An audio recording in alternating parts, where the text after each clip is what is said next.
Hey, welcome everybody to the 4D version of the Lost Epoch of Traveler.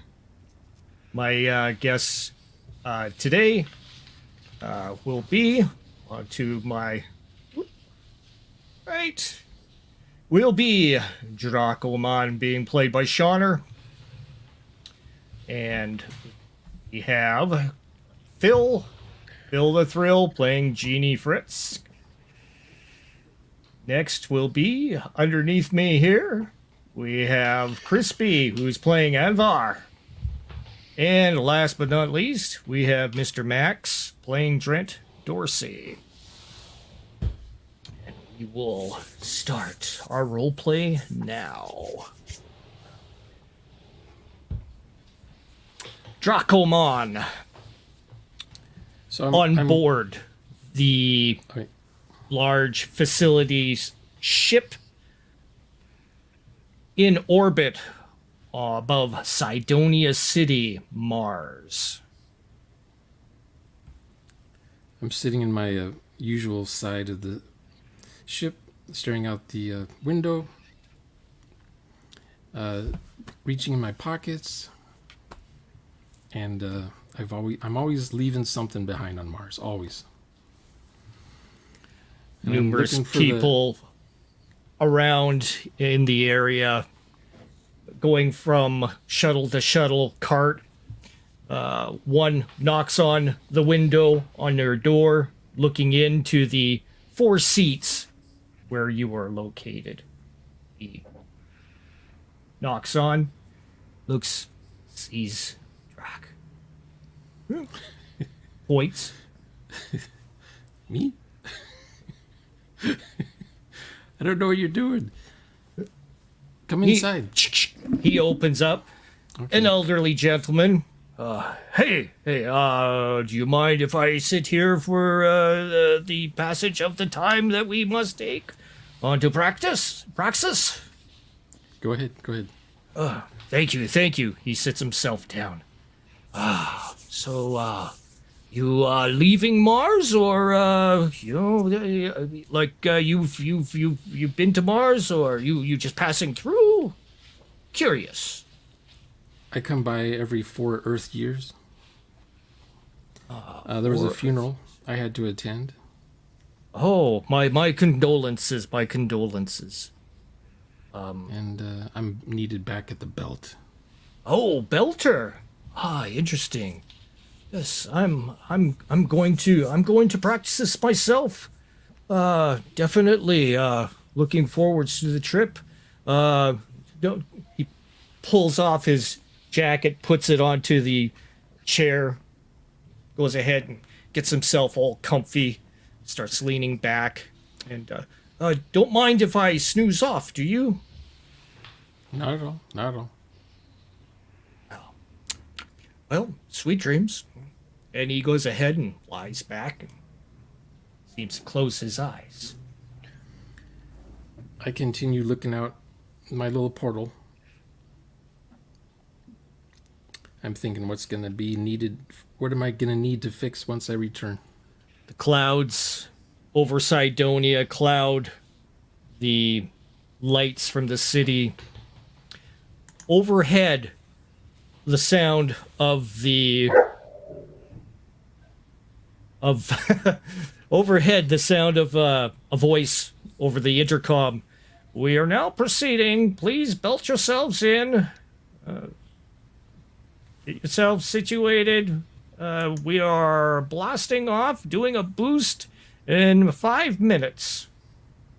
The timer will be up on the corner of your intercom systems. Just pay heed.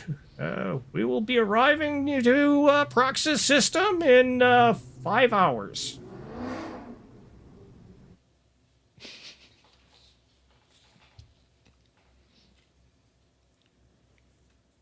Meantime, in the Praxis station, Gene Fritz.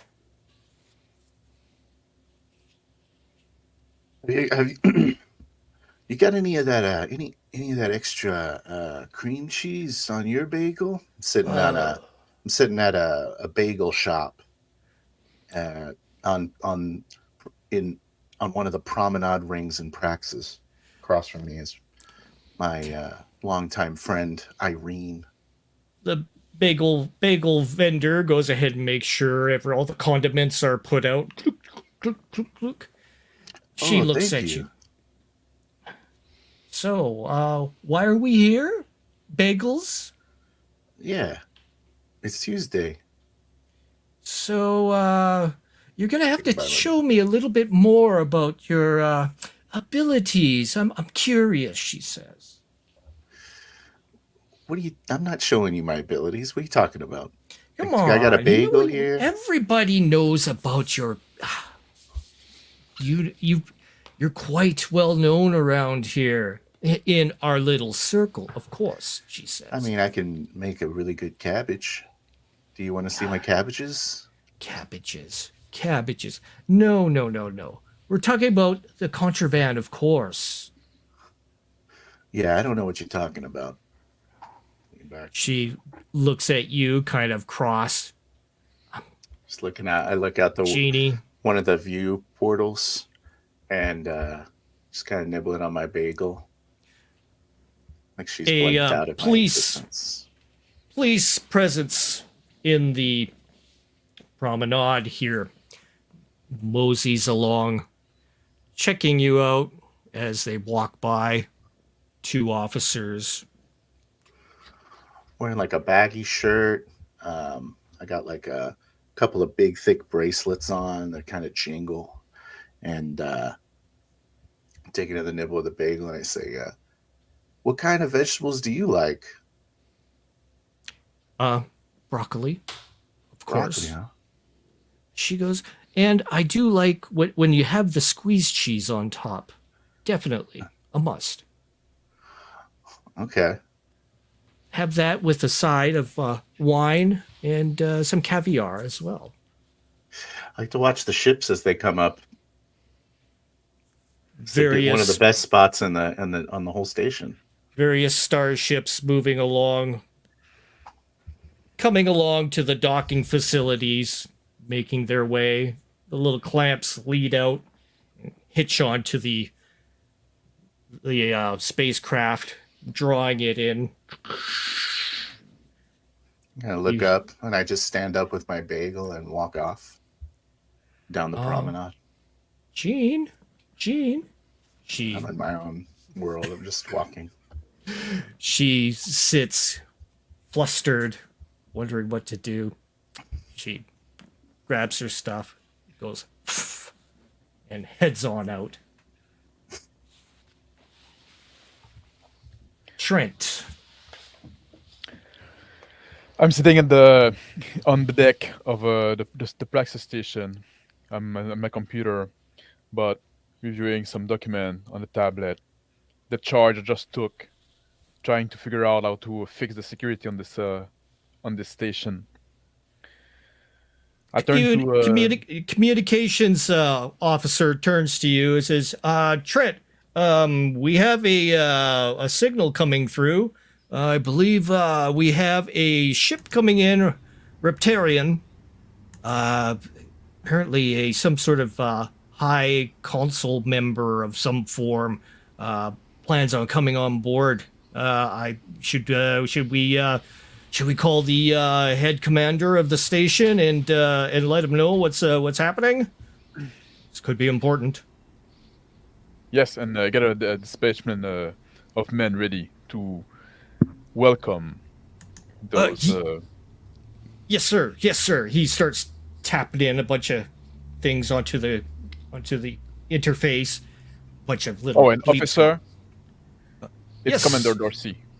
Yes, Commander Dorsey. Sorry, we're hired hands here. We're not exactly military, you know. We need to fix this organization a bit. I think I've been too lax. Yeah. Yes, sir. Yes, sir. There's talk of unrest and faction in the lower decks, right? We need woman to address comes it in. before it bring up. Shh. Woman comes in wearing various kinds of medals on her uniform, and I get off my chair.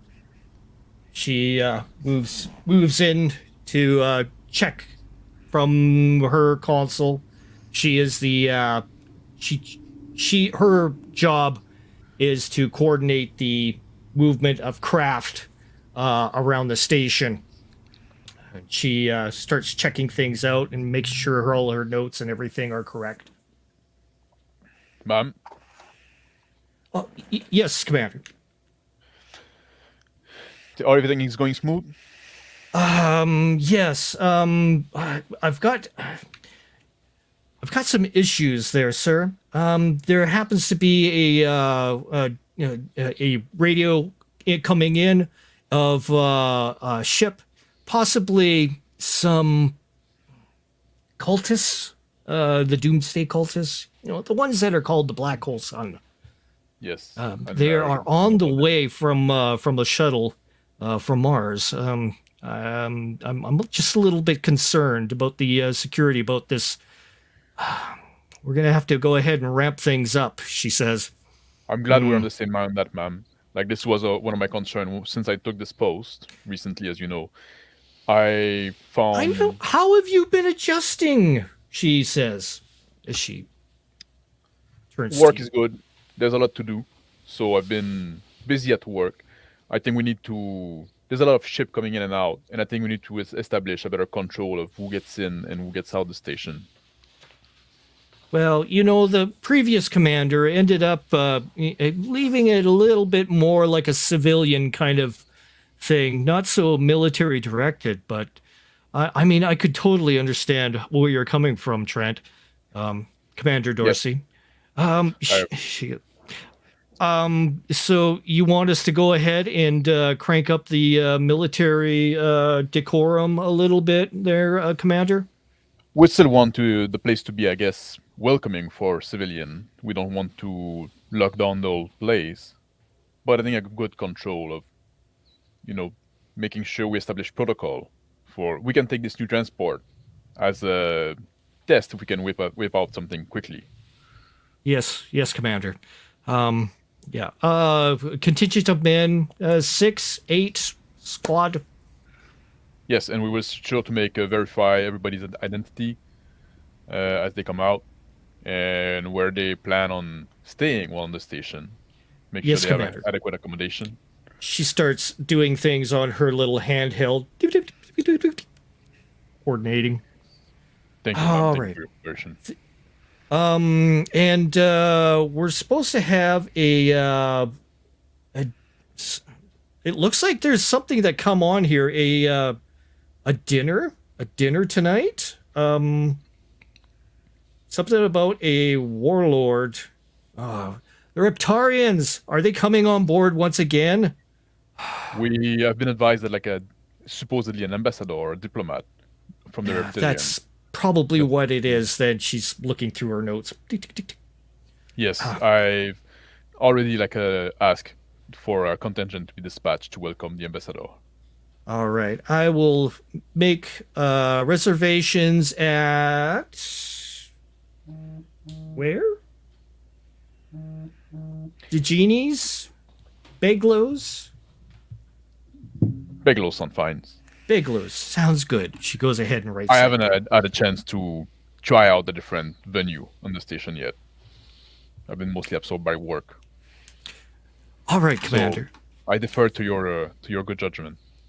I will make the reservations, and stuff comes on to your comm unit and informs you that there has been a reservation made. Thank you. I will attend. She nods and she heads on out. And I sit back down, turn back to my computer, keep reviewing the different procedure. Envar. I lean forward in the acceleration chair of the small decommissioned fighter bomber, small craft. Just my luck. Praxis station put us on hold again. Some big wig. I start typing on the... no. I know that ship. I look over to the side on the console. Little piece of masking tape on the decommissioned weaponry with a a label that says, under no conditions, no, don't even think about it. Type up. Praxis Station, this is the Ginny May small craft just coming in from the belt. Any reason why you've got me on hold again?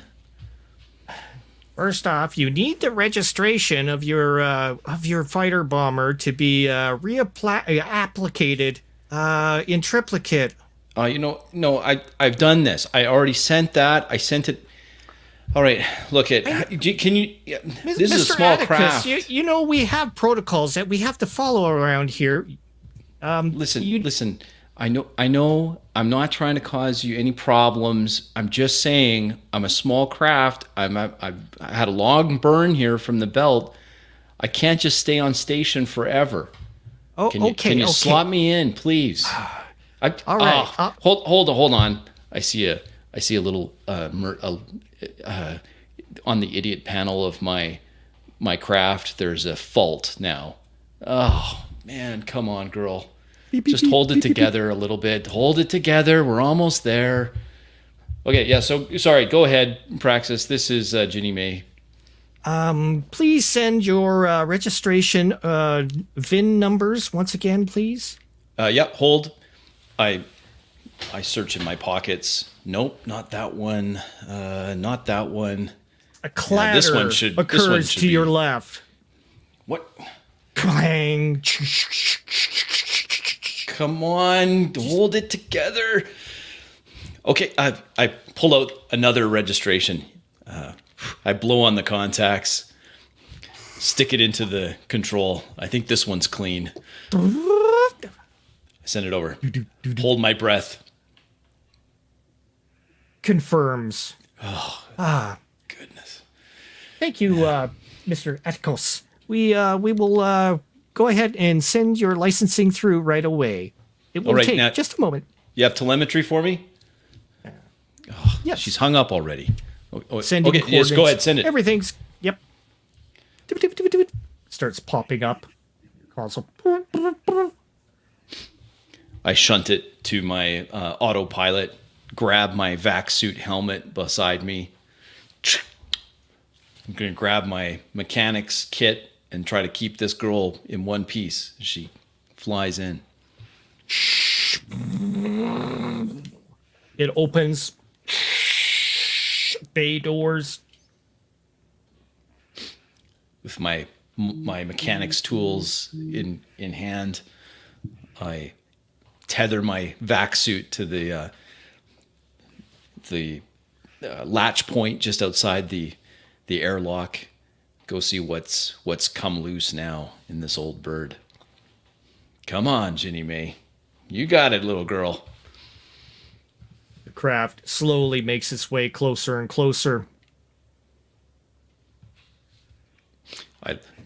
Loose panel. Okay. My micrometeor hit, maybe. I pull out the tool, start working on it. I'll just tighten this down, and maybe one of these days we'll get a job good enough that I can give you a good overhaul. I pat the hull.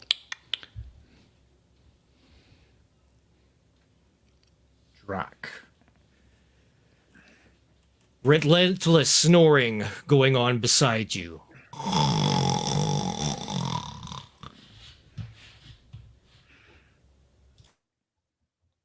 You're muted.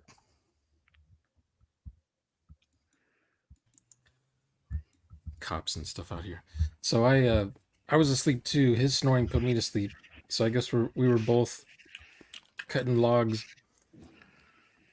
I kick his foot accidentally on purpose. He comes to and looks at you. Do you have the time? He looks around. He looks at the communications console. He points over there. Can you read it to me? 1728. Okay. Thank you.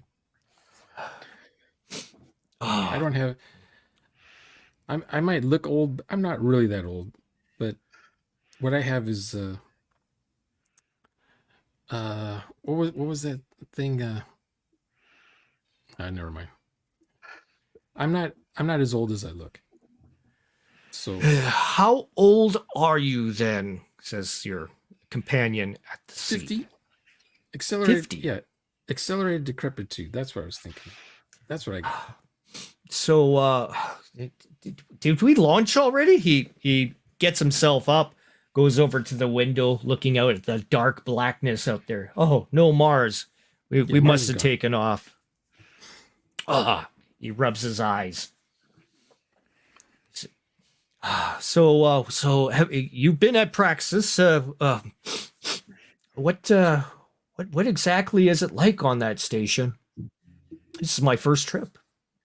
Oh, it's much newer than I remember it. When I first started, it was just a bucket of bolts, but now it's a whole fledgling city. Yeah, I've seen some broadcasts being sent through Mars News Network and stuff like that. Very interesting. Outside, a group of men walk by, peering in, but moving along. 4 of them. But back in the old days, when I was a scholar, the place was being built. Then I had to turn. I'm an alcoholic, you see. So now they have a cure for it, but back then they didn't. So once in a while, I still get my old job back. I can still do some duties there. Interesting. I heard that there's like a drug epidemic going on the station. Men taking God knows what, continually, in order to, help them, revitalize, get energy, that sort of thing. You're not one If of you're those, are you? No, I don't do the drugs. I don't do the artificial aging stuff. Oh, yes. I can't afford it. That's why. You can't. Well, like I can tell. sorry. Old man. Sorry. But once I get back into 0G, I'll be fine. Yeah. These old bones won't ache as much. So what's it like being? I guess you just a belter. Yeah, just mechanic. I fix the things when they break. I didn't. Nice. I helped put some of this stuff together, but now they've kept me on because some of this stuff is old, and I'm the only one who knows how to fix some of this stuff. The older stuff, the newer stuff, I have no idea how it works. Interesting. He kind of leans back and ponders his predicament, looking rather worried.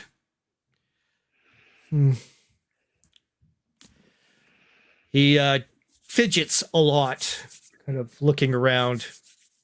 Have you ever been in 0G before? Have you ever? No. This is totally new to me. You've never been inside an asteroid? I have traveled once from Earth to Mars. That was a long trip. They had to put me under for that one. And of course, this trip is only a matter of hours, but it just feels odd. I'm not sure about this.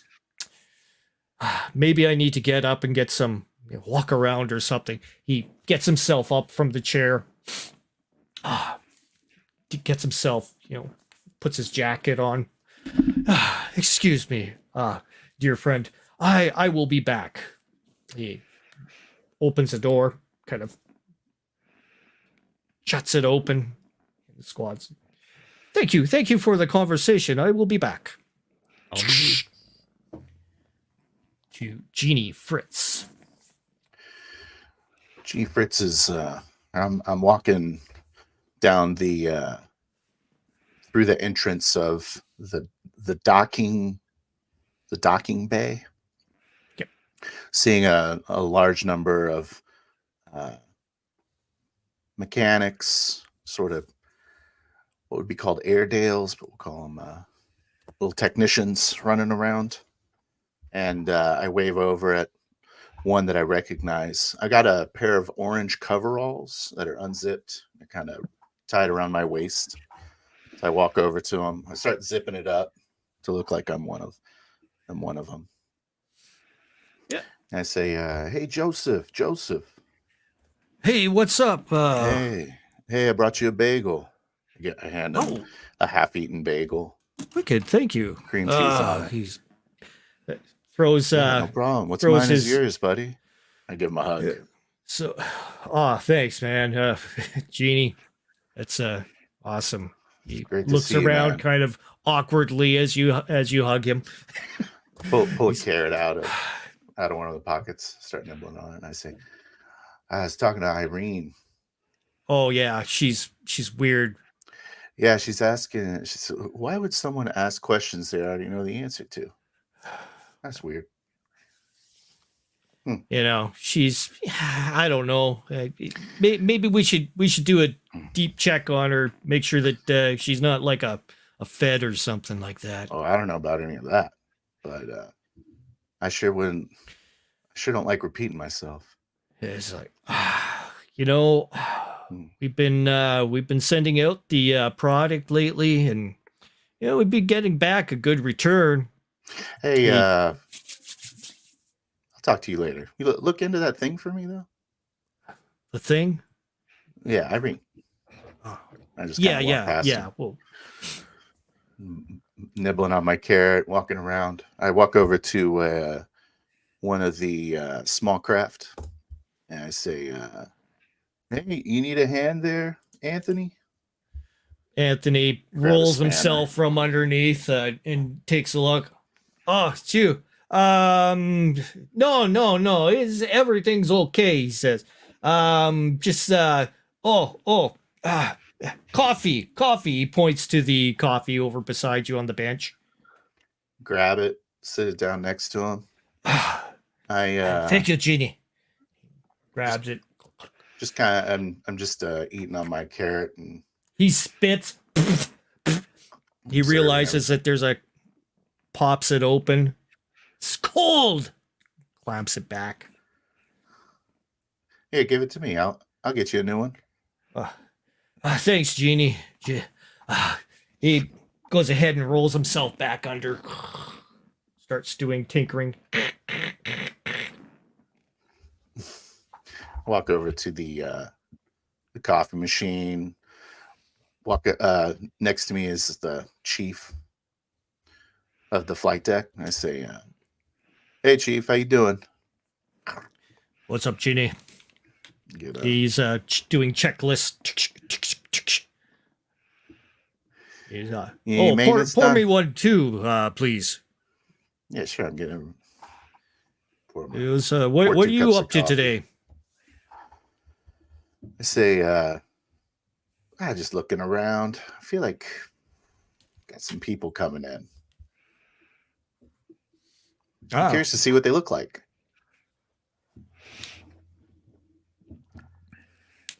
Well, I'll talk to you later. Here's your coffee.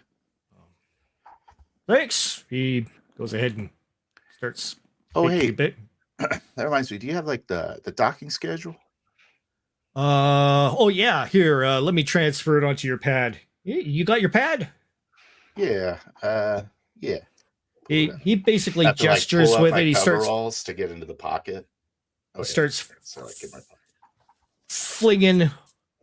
You can hear some bleep bleep bleep being traversed onto your pad. I'll go find something to do. I'll walk off. Yeah. Hey, Jeannie. Station 4. There's supposed to be something wrong with one of the torches over there. It may need to be looked at. So put that on your schedule. You got it, Chief. He nods, goes back. He looks at Joseph.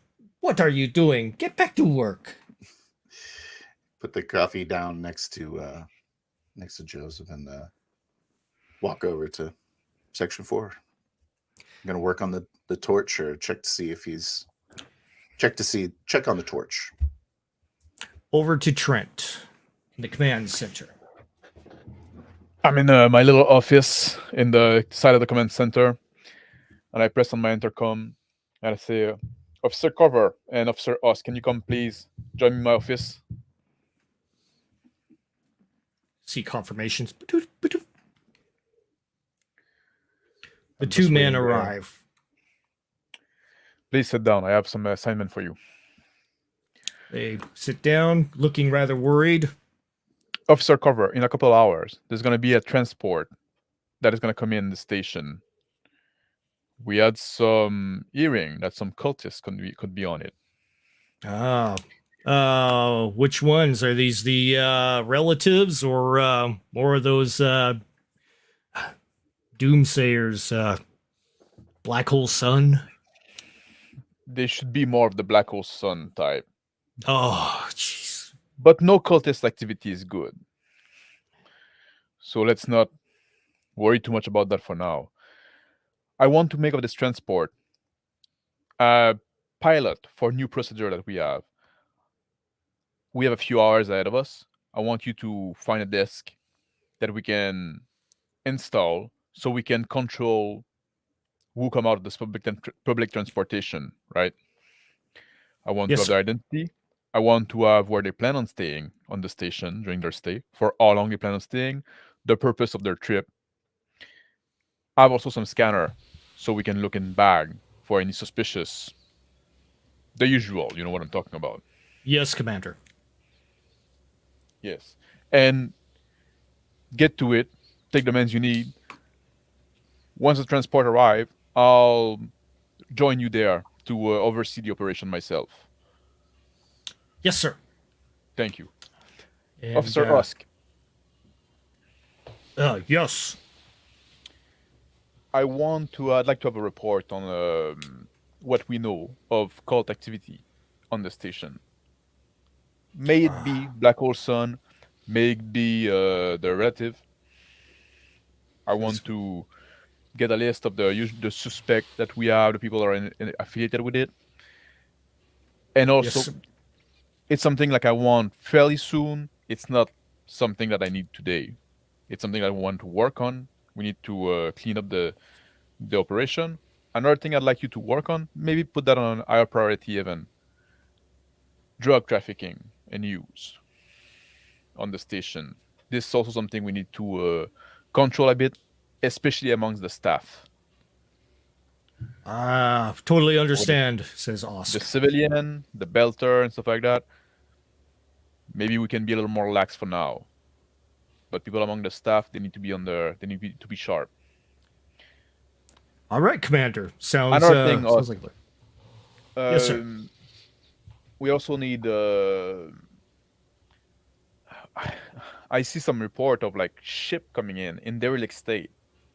Those are accidents to happen. We put that a pin on that. We need to work on that at some point as well. Yes, sir. Yes, Commander. Put the drug use on top priority. Top priority. Yes, Commander. Thank you. You're dismissed.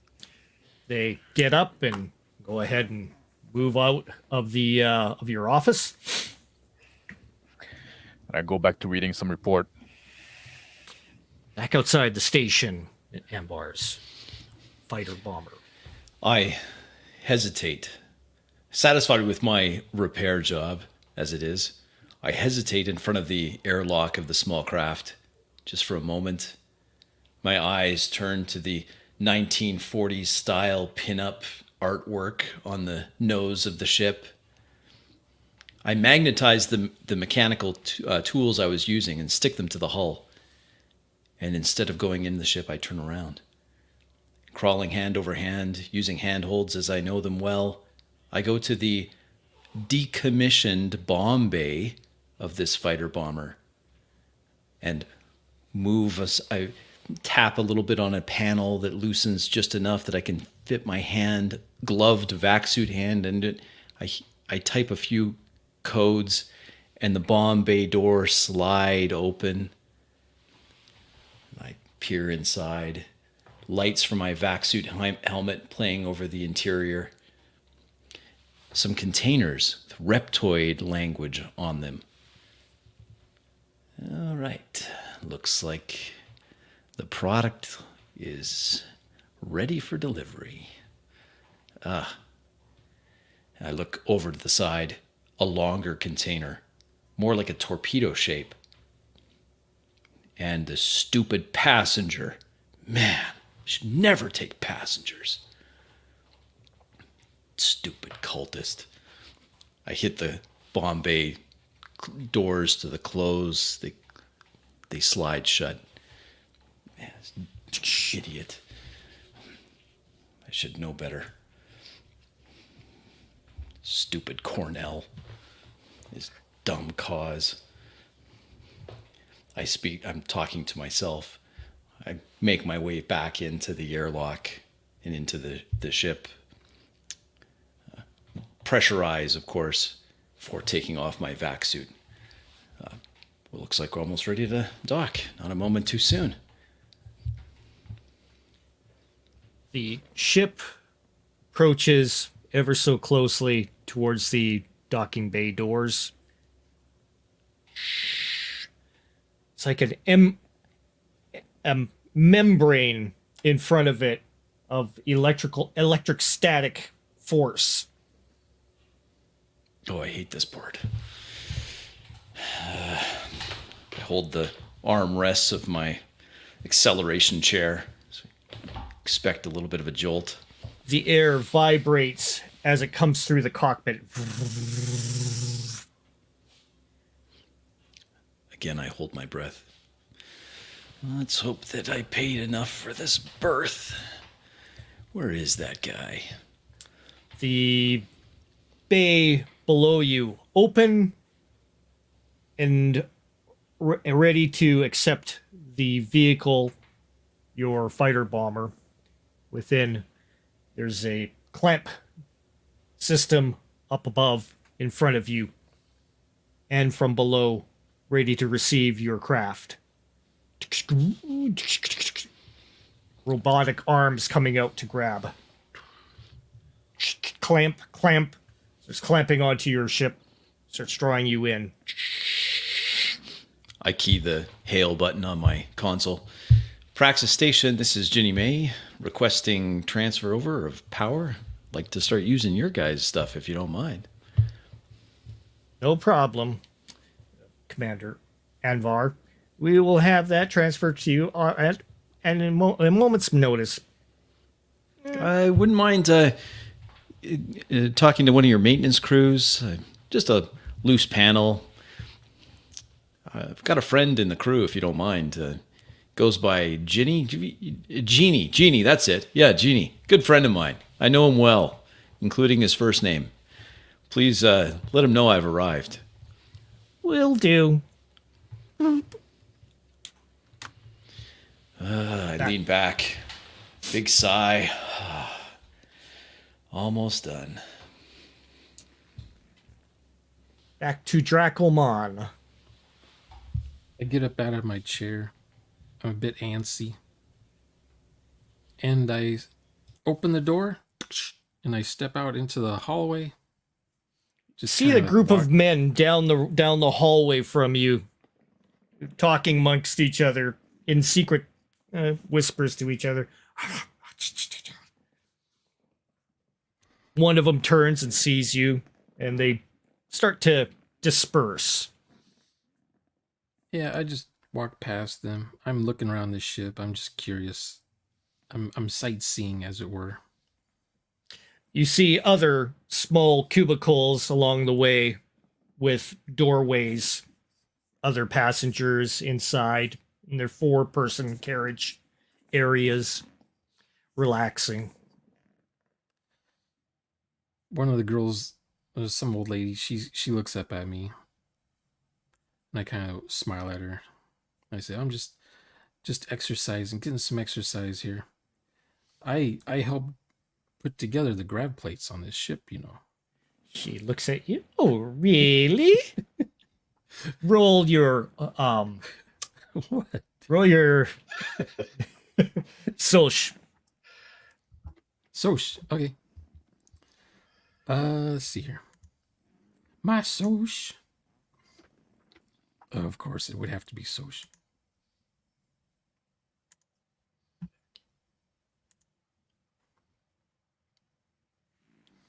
So I rolled a 5. She looks at you. She goes, "You don't look like a maintenance person. You look more like a bum," she says. You're too kind. I squint and I look as far down the aisle as I can see. I'm just curious if the as you go down that far, the seats get cheaper and cheaper. And then behind me, I'm assuming is first class people. So I begin to turn around and start heading the other direction. Wondering if the ship's going to land anytime soon. You see numerous people kind of meandering in the halls, kind of bustling through, getting through. A couple there is a what would it be called? A gentleman in a uniform approaches you, looks you up and down. Ticket. Oh, here you go. He checks it, looks you up and down, takes a look at the hologram on the ticket. He nods, gives it back to you. Thank you, Mr. Oman. Have a pleasant flight. And he starts walking away towards another passenger about to check his ticket. I turn around and I look at him and I say, I helped build this spaceship we're on. He And looks then I at keep you. walking. He shakes his head. Keeps on It was a going. long time ago. I think I mentioned something about the the locks on the airlock doors have all been changed. So that's an improvement because they used to open. So I head back to my chair. When you head back, you notice the gentleman that you had seen before is in, once again, the same cabin. Seems to be looking out, peering through the porthole, checking things out. I'm back. He turns around and gets a little startled as you open the door. He's like, yeah. He's rubs his hands together and seems to be still a little jittery. I suppose I'll just take my seat. He goes over and sits down once again. Seems to try. He's like, "Do you have anything to get rid of the jitters? A tranquilizer or something?" What? I noticed there's like these little things, these bags you breathe in everywhere by the seats. So I'm kind of looking, and I see the lady, and I wave to her if she's got like sickness pills or anything. Stewardess lady pokes her head in. She looks. She goes, "What's going on?"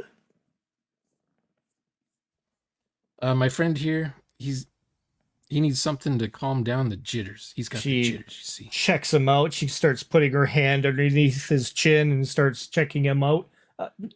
She motions and lets the gentleman kind of move his head around. I'm fine. I'm just feeling a little bit anxious about this flight. She goes, it's to be, you haven't been on any flights lately, so here. She goes ahead and pulls out one of these kits from beside the seat, puts in a little key, opens it up.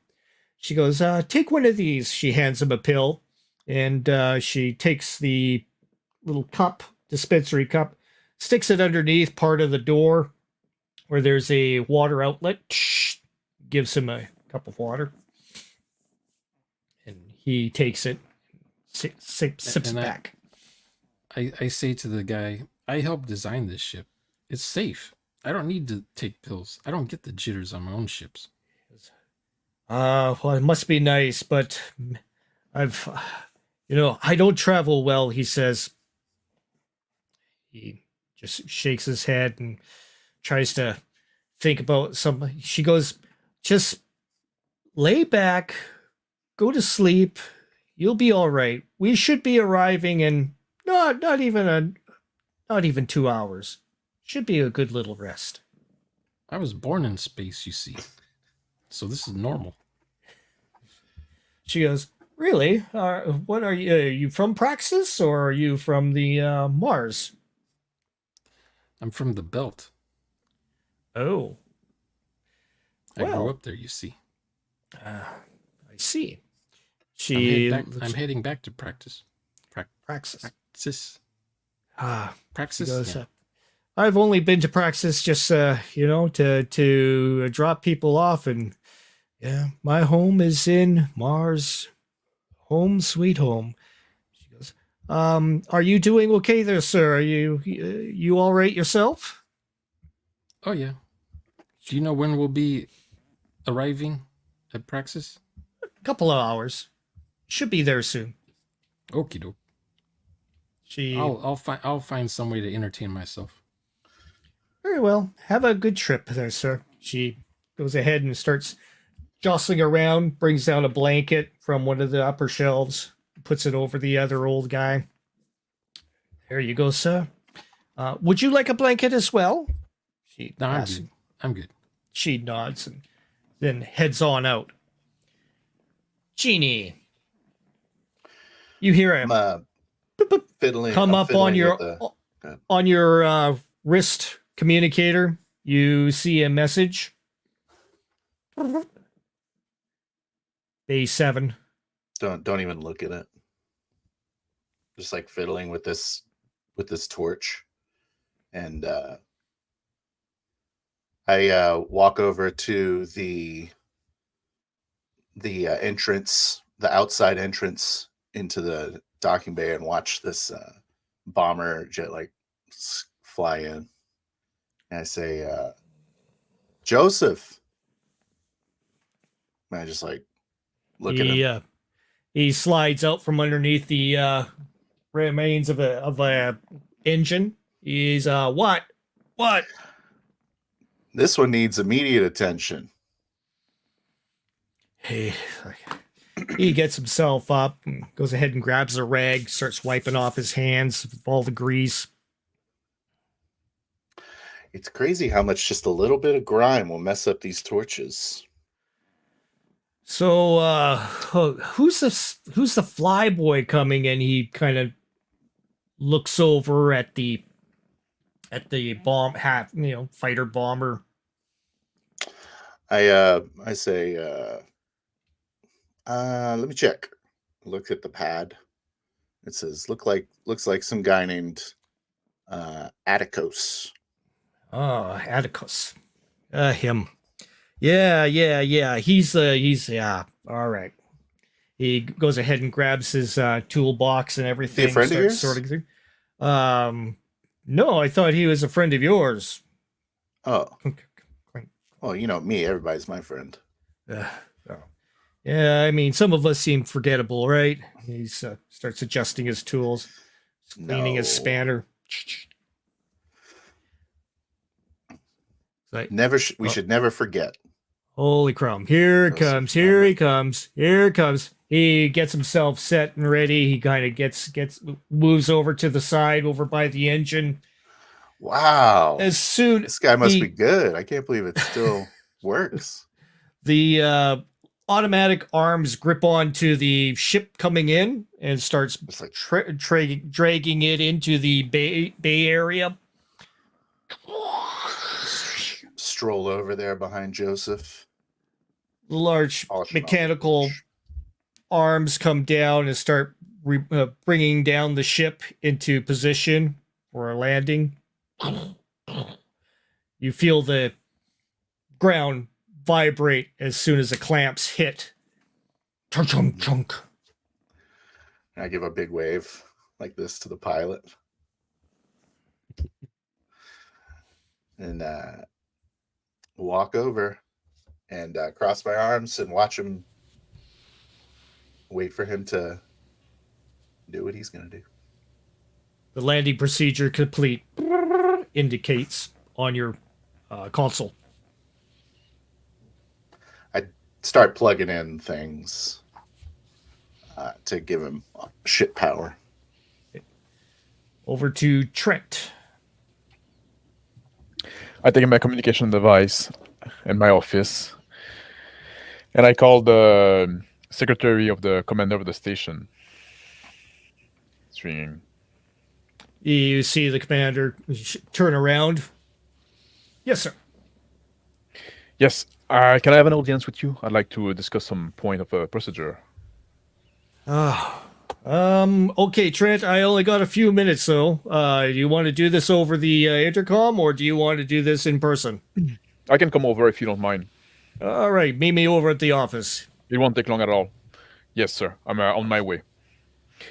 I get off my chair. I look in my desk drawer. Take out my snub pistol. Put it on my belt. Take it off. Put it back in the drawer. Change my mind again. Put it back on my belt. And I head toward the commander of the station. Numerous people in the hallways walking by. Numerous of them salute. Still with my little tablet on under my arm, always document ready to consult. Commander Dorsey, as they go by. Address. I get to the commander and can you please announce me to the commander? He's expecting me. The secretary up front says, yes, just Commander go on of Security through. Dorsey. Thank you. I get in the room. Luxurious room, plush chairs, seats everywhere, books on the shelves, big console in behind him, big screen. The station commander turns to you and stands up. He nods, puts his hand up. Trent, nice to see you. Shake his hand. Nice seeing you, Commander. I want to inform you about the operation we have going on in security. As you might have been informed, there's a reptoid ship coming in with supposedly like an ambassador or a diplomat or some what they say. I deploy a contingent of men to escort him, and they're supposed to be. I assume you're going to be attending this dinner tonight, right? That is correct. He said, Bigelos, I guess. He types it up on his pad. He goes, and yes, what are you drinking for tonight? Wine? Or I'll just drink water. I'll be there on duty, as you might imagine. It's a shame. You're going to miss a very eventful evening, I would say. The Reptoids, they are definitely interesting people. This is why I prefer to stay as sober as I can. As per usual, I don't expect to foresee any kind of complications. We have been at good yet tenuous peace with the Reptoids since Yes. the incursion. Yes, he might be just the old military man in me that, excess of caution, I'm sure. Speaking of which, we also have a ship coming in, a public transportation, that I want to test a new procedure for welcoming people aboard so we can control a bit more the ins and the outs. Oh. What are these protocols that we are putting in place? Just making verifying people's identity, making sure they're where they stay, if they have proper reason to come, stuff that we used to see in more. I know you want to keep the station a little more like a civil place. You don't want to turn it into a military operation. But I've been hired to do a task to improve security, and so I took the liberty. There's going to be a pilot. I'm going to be overseeing myself. So I should be done by that before the dinner tonight. He nods.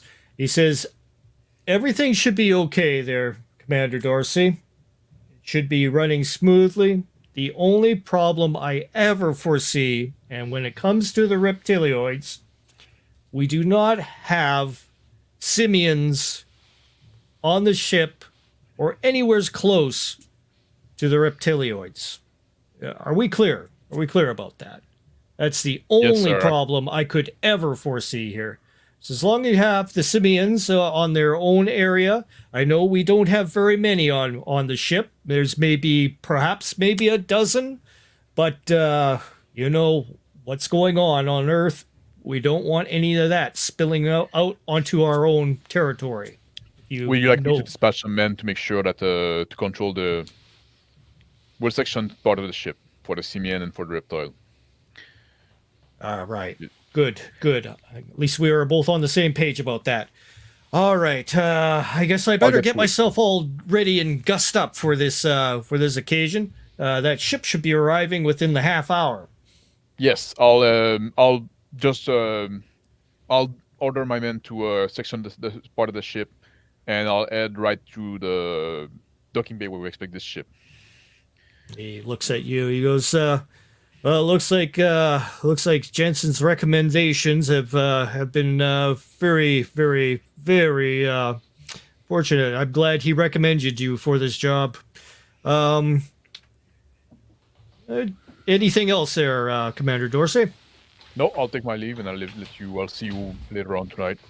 He goes, very well, dismissed. And he gets back to his looking in his room as you proceed out.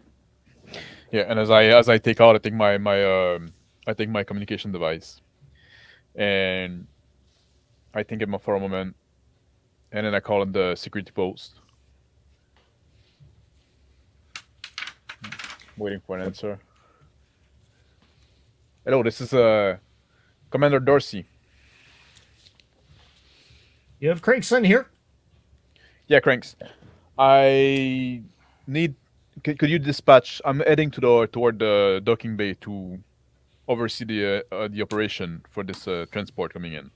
Can you dispatch some men to control section of the ship to make sure that reptiloid and simian don't come in contact? Yes, sir. We'll have a few extras doing a sweep just before they go ahead and embark on our in the docking bay. We'll make sure that everything's okay. There's not very many on board there, sir. So I don't think there should be any problems. Try to be subtle about it. Try to keep it civil. We don't want to increase tension. The whole goal of the operation is to avoid it. Yes, sir. Yeah, Thank you, we will. No problem. Craigson, now. I hang up, and I'm heading toward the docking bay where we're expecting the ship. You hear a blip come over your pad. I look at it. Osk has sent you some rudimentary information on the drug use. On the cultists. He gives you some images come up showing variations of their clothing, what they usually wear. I just quickly reply to Ask through text. Good job. It'll be more useful if we get a picture of the cultist member without the costume. I send that. Yeah. And I keep walking. Back to Anvar. I wave at the gentleman waving at me down on the deck. I uncouple the gloves from my vac suit, and as I do so, I look at my wrist comp. Yep, looks like my contact.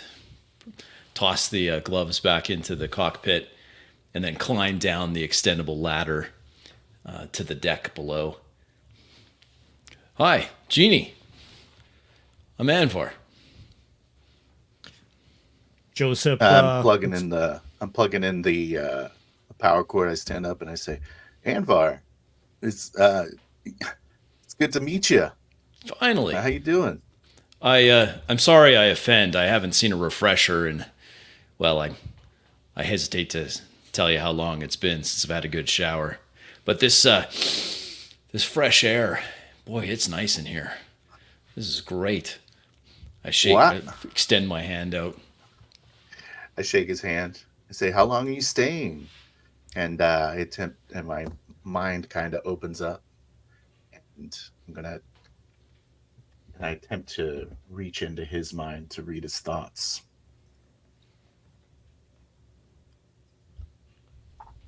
And I do not. You okay? Yeah, You looked a little spaced out there for a moment. I get Hey, that a listen. lot. Hey, listen. Do you like? Do you Yeah. want? Have you had fresh produce in a while? Man, I haven't had fresh anything for a while. Here, man. Hand him 2 carrots. That's solid. I grab a carrot, crunch on it. Oh man, this is great. I haven't had a carrot this fresh, and I can't remember the last time. Let me show you where the showers are. That'd be great. Hey, Joseph, you're good, right? oh yeah, Joseph. Yeah, he's looking over the ship, going, "Is this a FSX 16 or 14?" 14, sir. Proudly. She's a beauty, isn't she? He grabs. I mean, his she's rag. showing her age, but she's still holding it together where it counts, right? Wow. Joseph, what's your name, sir? Taking care Joseph, of my good lady here. He puts his hand out. Like, glad to meet you. He puts his hand out towards you. I shake it vigorously. Oh. Yeah, he's those pretty good. CO2 scrubbers are going to be really rough. If you could refresh those for me, that'd be great. Well, we'll give it a once over. That should That'd be be great. no problem. I should have someone coming for the cargo I was holding. I'm shipping in. They should be here shortly. No problem. Gets things ready. All right. I Say, turn right to this way, Jeannie. right this way, sir. I'll lead on. Crunch on my carrot. As I walk away, I tap my computer, my wrist comm, and the airlock of the craft closes and clicks shut, locked. Genie is kind of slide. The way he walks, or I kind of slide my feet as I walk, and I yell out to the chief. I say, "Chief, I'm taking a break. Got to show this guy where the head is." Yeah, Genie go. He just shakes his head and keeps on going through the checklist. Start walking down the docking bay with Anavar. Hey, so there's 3 things. The ones you want, they're in some crates with some Reptoid script on them. I didn't have a chance to move the product over into something else. So Wow. What are you talking about? what do you mean? What am I talking about? I thought you're this guy, aren't you? I show him my wrist comp. Oh yeah, that's me. So you I got was some told- crazy. You got some crazy reptilian boxes in there. Reptorian. Yeah, I mean it's nothing too dangerous or anything. It's just some what is it? What do they call them? I haven't used them myself. Anagathics, I think. Yeah, anagathics. Reptoid tech. It's supposed to take years off your life. Like rewind the clock is what I'm saying. I'm not aware of any laws against it. It's just really valuable. Hard to come by. Yeah, we'll take a little. I walking down, unzip my pungent vac suit. Whew, boy, not- I offend even myself. Nah, you're all right. So Slap him on as the I was back. saying, you're interested in making some money on this, right? That's what I was told. I know some people. Probably help you out.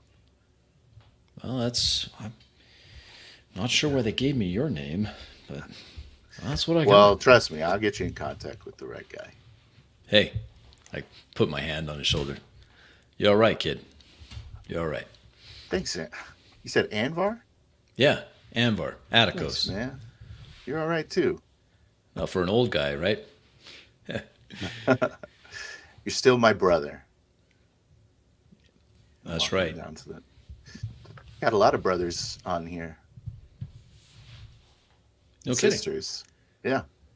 Big family? Yes. That's Getting how bigger we. every day. Yeah. Maybe you're interested in the other container too. I've got a passenger. He couldn't pay for live transit, and frankly, I'm not very good. I'm not very good company, but Oh, I was told someone was coming to. I know a lot Someone of was really coming great to get him. parties. I don't want to deal with that. I know a lot of good parties. I'm sure you have a good time. You just need to loosen up a little bit. Oh man, I'm kind of comfortable with my ship. She's the only girl, Ginny Mae. Well, the way that ship looks, just kind of walking down the thing, Hey, passing by the bagels. Say, the way that ship looks, it looks like you might be here for at least a night. oh, that's true. Well, she needs a break, and I need a shower, and I need to throw this suit in the refresher. Ooh, Yeah, you do. All right, come on. I'll take you to the barracks. They're the better showers than the stupid civilian ones. nice. And I walk through some nondescript door to the right, towards the inside of the ring, I follow, breathing. making my way through Man, a it smells berthing great area. in here. It smells great. Praxis is like fresh air. Man, you've been in that cockpit too long. Way too long, brother. Way too long. Back onto the shuttle.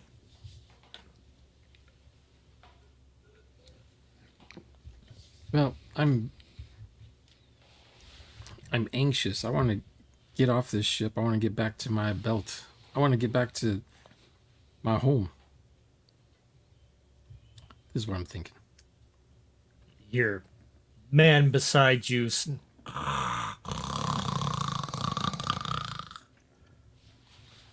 The countdown beside him is indicating 15 minutes before arrival.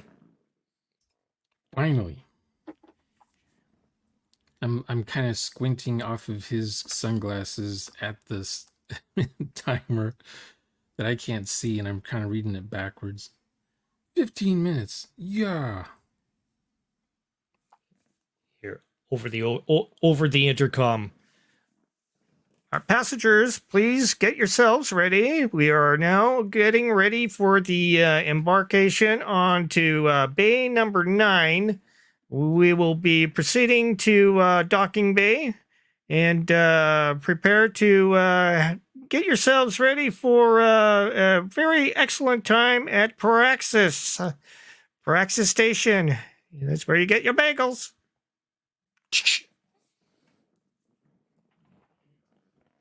So I strapped this seatbelts on.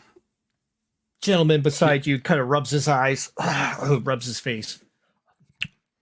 What was that? What was that? I hear something? We're landing in 15 minutes. Oh my gosh. Oh, thank goodness. He goes, grabs a blanket, throws it off of him. Makes me anxious. All this travel. When I was younger, I used to be able to sit through these rides for weeks on end. But these faster ships, they don't make them fast enough. And my old bones. I don't know how you can do that. This space flight is just weird, strange to me. This gravity, this whatever it's doing underneath us, it doesn't seem natural to me. Well, they used to have gravity furniture. You know, grav cushions and grav chairs and Really? jello sofas. But they don't, I don't know. These new ships don't need them, I suppose. Maybe my doing. He looks up and notices the 4 men going past again. The window. He's gets himself gets his jacket, gets it on, starts buttoning it up. I guess you see the countdown occurring on the side, indicating it's getting closer to the approach to Praxis.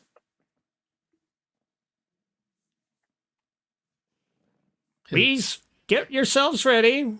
Please belt yourself in, just in case. We are now arriving at Praxis Docking Bay.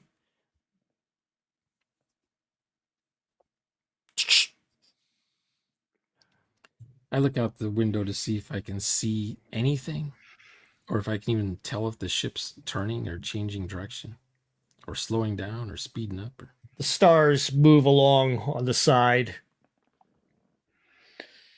going past. I look at one of the stars and I'm thinking, that's Earth.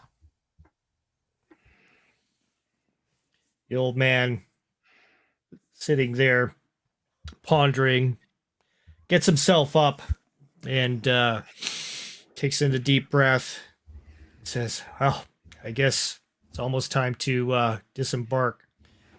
Yeah. You hear the ship shudder a bit, and you feel an uplifting in your stomach. Once again, not unusual when the gravity takes hold from the station itself. Transferal. He's curls up. He goes, "Oh my goodness! I just felt my stomach leave my body. What is going on here?" I'm guessing we've landed. Let's get out of this.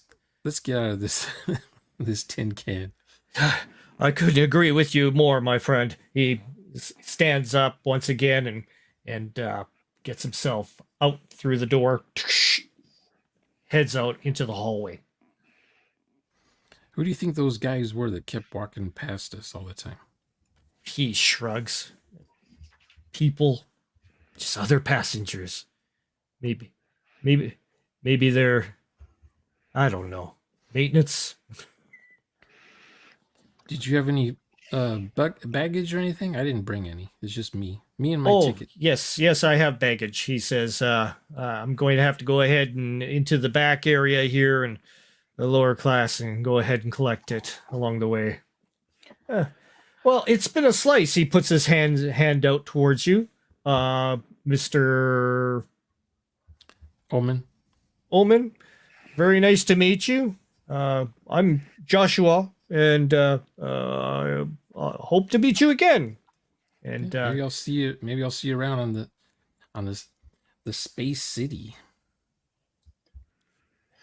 Well, thanks for keeping me at ease. He says, I appreciate it. He heads on out and heads down the hallway, moving himself between several bodies along the way.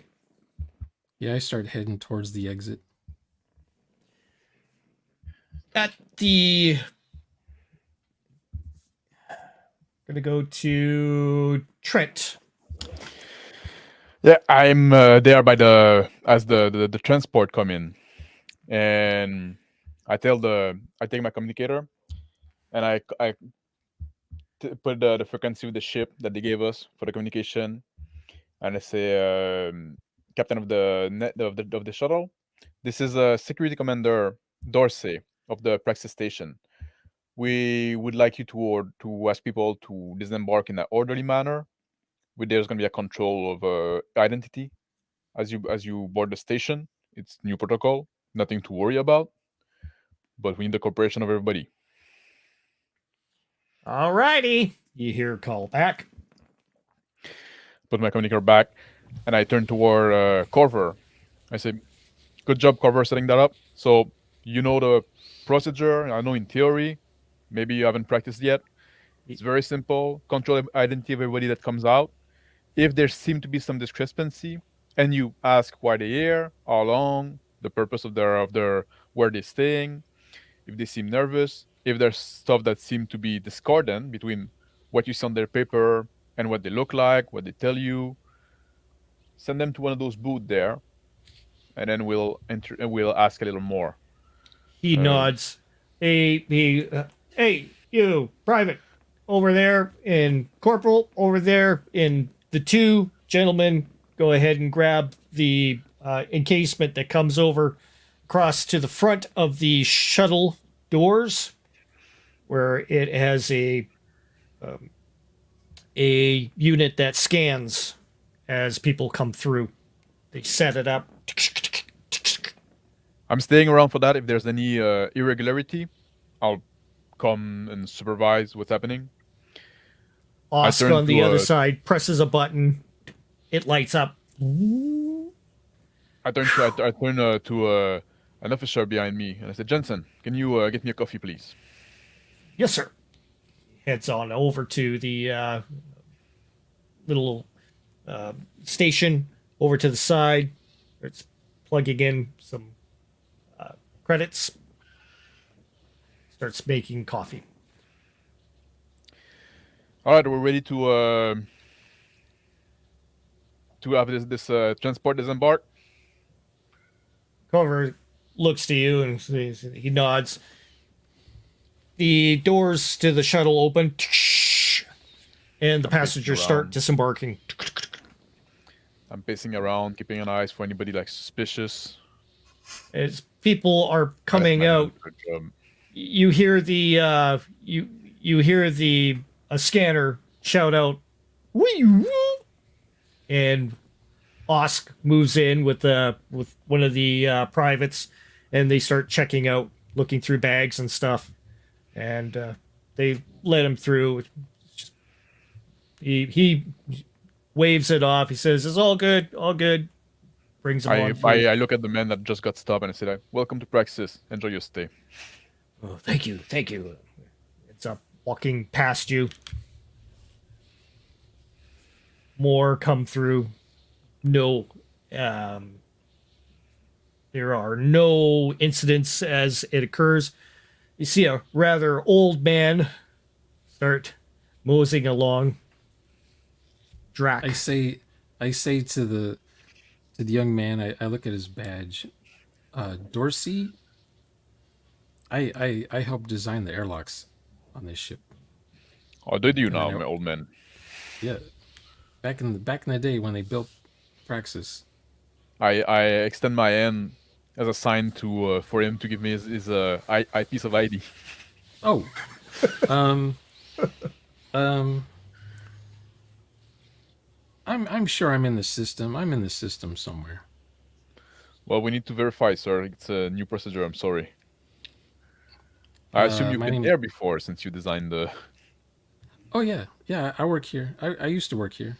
I used to be a scholar, more of a belter. But yeah, I spent plenty of times on this ship, on this station. But you don't have a piece of ID with you. No, not right now. Or would you be in the biometry system? And I take my little tablet. I play on it a bit. Let's see. Would you care to put your thumbnail, your thumbprint here? Okay. Take back the tablet. I look at what the file says. High amounts of input from this one, showing his several months worth of work toiling out into the asteroid belt, bringing in large sums of iridium, other semi-precious metals. You're looking at his record. Definitely shows that he is a veteran out there of finding the good stuff in the asteroid belt. Oh, Mr. Omen, well, there you go. You're a local. Well, welcome home, I guess. Thank you. Are you staying for a while? I think so. I was born in space. I'll probably be heading to the belt soon. Yeah. That's where I'm from. Turn out we're the same age, sir. Well, my life. If you lived my life, you'd be looking like me, probably. Enjoy your stay, sir. And I shake his Thank hand. you. Thank you. With Genie, Fricks. Leaning against wall to the bathroom, and I say, pretty big shower, huh? Yeah, sorry, time got away from me. It's just so luxurious in here. I've never been in a shower where I can actually bend over and clean my feet. This is great. Luxury. I'll just be another second here. Hold on. Yeah, That's of course. And I wave at Chow Dale over down the hall. I say, hey, come over here. Little a restaurant line worker. Yes. He comes over. Yeah. Hey, Genie, what's up? Hey, friend of mine is here, and he's gonna need to talk to someone because he's got something to give somebody. I don't know, but can you go tell Andrea? Andrea? About it? What, your second in command? Andrea?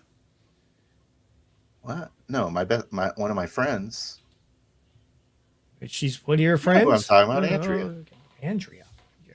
Oh, Why and is everyone asking me Andy, so okay. many questions? Yeah. He says, okay, yeah, sure. Okay. What you Are just you- want me to get her Are here? you Or okay? not Put my sure. hands on their shoulder. I say, "Are you okay? Not too sure, sir. You're not sure?" Oh, you always strike me as odd. Whenever I talk to you, I get this kind of weird kind of masmia of some form. Whenever you, I can't explain it, sir.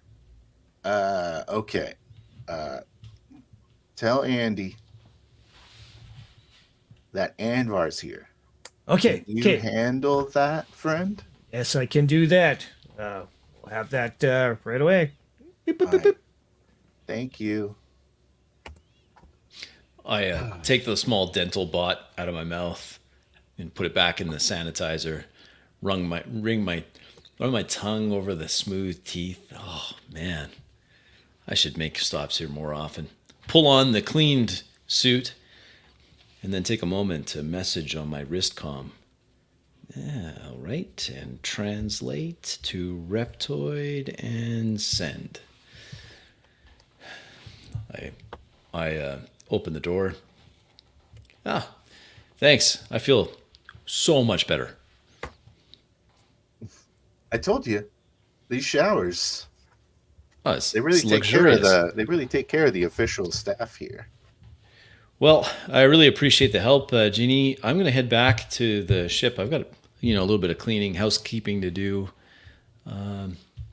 You sure you don't want to come back? I could, maybe we can do some commerce. Seems like you're a bit of a mover and shaker here. Well, I like to see what's going on the ship. On the station. Oh yeah. You're the kind of the eyes and ears. I take it. Well, you gotta pay attention. There's nothing else to do up here. Wow. Well, you could always take showers. You know what? I sometimes wonder what it was like before. With Yeah, these before stations. before the stations, when we actually had a planet of our own, not Mars, that red dust bowl. Mars is a dump. I can't stand Mars. Exactly. I have been down to Earth, old Earth once. Whoa. Yeah. What was that like? Did you go to Atlantis? It was hectic. It wasn't a scheduled flight. I wasn't supposed to be there. Oh. I made some friends, made some enemies. Haven't been back since. Smells very. Yeah, how does it smell? I don't know. Like, it's hard to describe. It's like everything's decaying, but not decaying. A lot of ozone. I don't know. I heard from some old timers that it's changed, since the apes and the the Lizzies showed up. Yeah, it's totally different. There was like cities bigger than the station. There was like Yeah, man. huge forests. Now it's all like weird jungles and tropical. Yeah, it's totally different. Totally different. But between you and I mean, we got to kick these aliens out of here. No, man, no. We're the aliens. Hey, man, this is our system. The Lizzies show up. They bring with them these ape people. They want to fight all the time. We're just caught in the crosshairs. No, you got it all wrong, man. Listen, I'd love to talk about this more, but a little concerned people will be listening in. Maybe. Well, you can't talk about like crazy theories. Well, I mean, we can talk about it, but there's. I've heard We're talking rumors about some kind of crazy drug dealers. Well, I mean, I say keep your voice down, man. I've heard some things about the new security chief here. The Dorsey seems pretty uptight. I don't want to be on his bad side. I'm just trying to eke out a living here. Okay. Well, here's what I think. Maybe you. Yeah, lay it on me. Well, let me tell you while we walk to. I'll go back with you. I'm kind of curious to see what if Joseph's been able to fix your. We'll call it a classic. Yeah, she's a classic, all right. Classic. Yeah. Oh, well, yeah, let's go. I may be able right? So we're the aliens because we're not in our space time. So you think that we're the ones that have been? That's far out, man. That is way far out. Maybe we can talk some commerce when we get back to the ship. Incoming call to Dorsey. Commander Dorsey, this is Lieutenant Commander Janice. Listening, yep.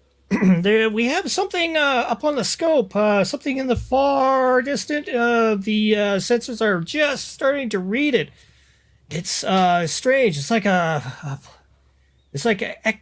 like all our sensors are like reading just a black hole kind of in that vicinity. It's strange. A black hole? That doesn't make any sense. Black hole. I'm not sure. Not very many of us have any military experience on the station here, sir. We think maybe you could suss something out here. I'm coming over. I'm well trained with sensor. I'll see if I can figure out what's. Thank you, sir. Thank you, sir. Put my communicator away, and I head toward the security area. Dracomon. I'm looking for I don't know. It's been a while since I've been on this ship, on this space station. So I'm just walking around looking, see if anything I recognize. Shops, fast food places, motel rooms, seeing what's changed over the years since last time I was here. Numerous people jostle about grabbing their luggage, getting themselves situated, calling little portable cars that come along, like golf carts, and they get onto the golf cart, whisper things to the person's ear, head on out. Numerous hoists everywhere. I see a woman who's renting out the little golf cart looking things, and I say to her, I helped design the brake systems on these things. She chuckles. She goes, so, Drac, how have you been doing? Long time no see. She pats you on the back. I'm still going. She goes, you took a little bit of a vacation? Yeah, there was a death in the family. I had to go to a funeral.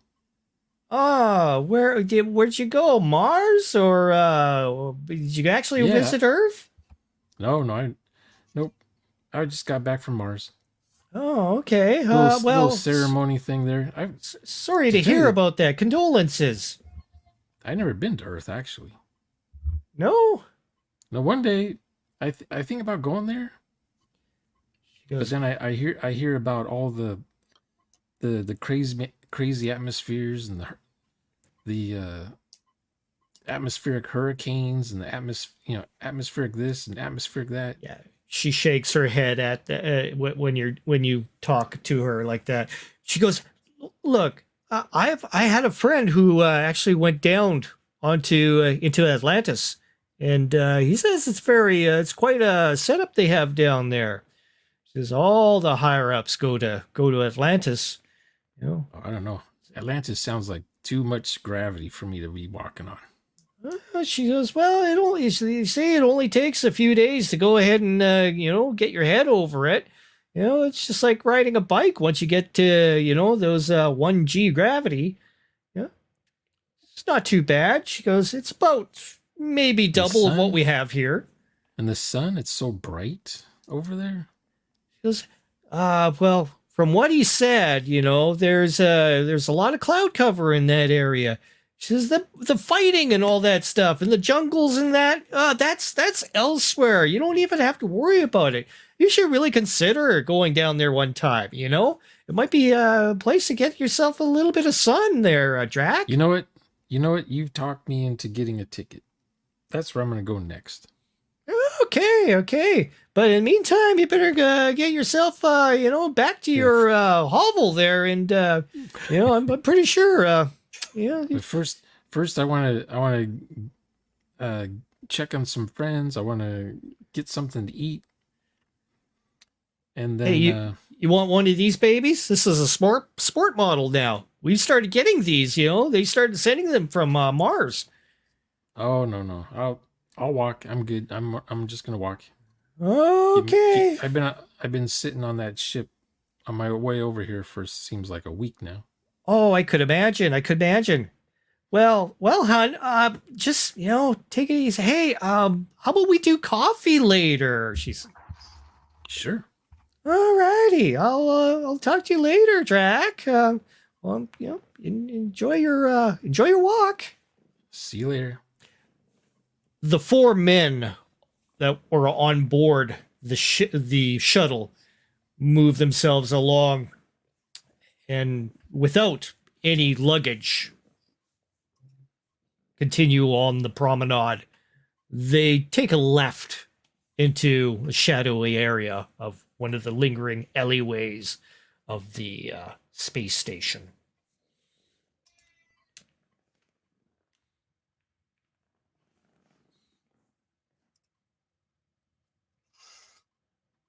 Drac? It's still my turn.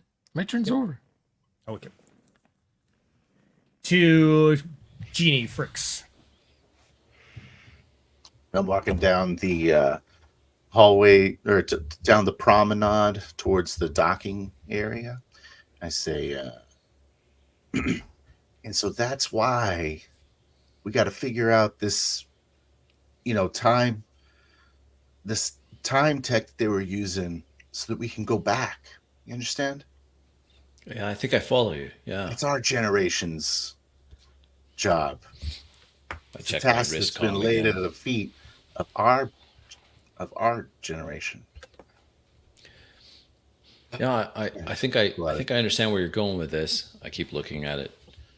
What Yeah. are you looking at? What are you? Oh, I just expecting a message. Maybe it's nothing. I tried to read his thoughts again. So my mind opens up. Roll.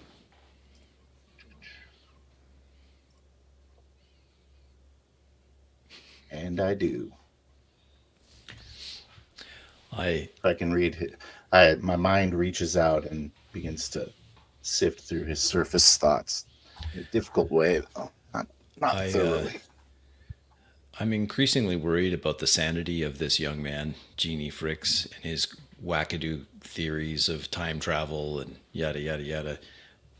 I'm also anxious to hear from a reptoid that I've reached out to. A short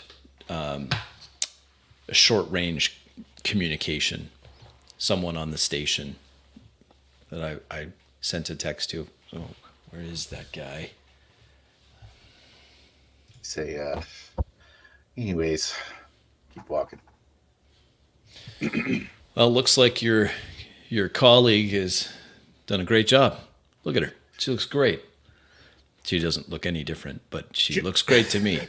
Joseph hops over on the side of the ship. Ah, there you guys are. Yeah, I went ahead and fixed a few things there on your, the intakes were sucking in a little bit too much fuel there, sir. I went see. ahead and Yeah, did an I knew there was adjustment. something. He goes, I knew there was something. Would you mind Slap if him on the. I slap Anvar on the shoulder as we Oh, hey. talk to Joseph.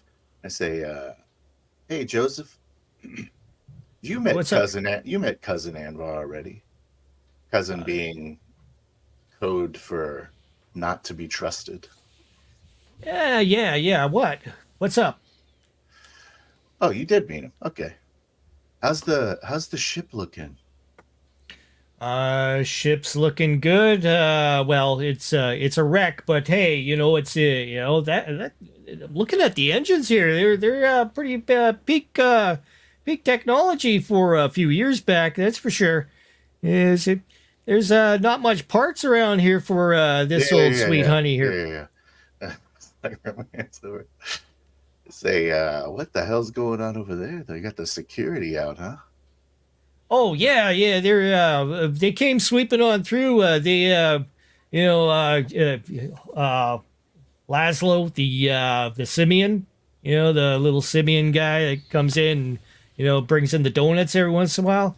They had to escort him away. So, no donuts this morning. Wait, there's simians here? Oh, yeah. There's maybe a handful. What are their names? He said Laszlo. Yeah, Laszlo, what are the other names? Laud, there's all kinds. Yeah. Well, listen, I gotta go, guys. So thanks anyway, Jeannie. Nice to meet you. I abruptly turn, code in my wrist comm so the ladder comes down. Start climbing the ladder up to the ship cog. Abrupt change of comportment. The command Up there and center. I say, Joseph, you gotta learn when to stop talking. What? And I walk over to the security checkpoint, see what's going on. Meantime, in the command center. I'm getting in the command center, and as I get off, I look at one of the officer by the junior officer by the on my left, and I ask her, Janice sees you and says, "Oh, Commander, you finally made it." She hands you over the report. yeah, She- I just lift my finger like that. I turn to a female officer next to the door and say, like, "Sherry, can you drop by my quarter and get my dress uniform? Bring it over here. I'm just gonna change the office. I need to go to this dinner. I'm not gonna have time to go change myself since I'm looking at She that." nods. Yes, Commander. Right away. She heads on off. Then I start looking at the report. The report What it indicates a variance in the frequency in the space. 300,000 kilometers offside of the base of the space station, indicating no a strange displacement of volume. She's like, I'm confused about this, sir. Have you? Let me look at the sensor. I'll do the reading myself, if you don't mind. And I move toward the console. I lean over. See on the sensors an indication showing displacement area void off in the distance with the long range sensors, reminiscent of reptilian shields, in your opinion. This is not a good sign. This is like war stuff.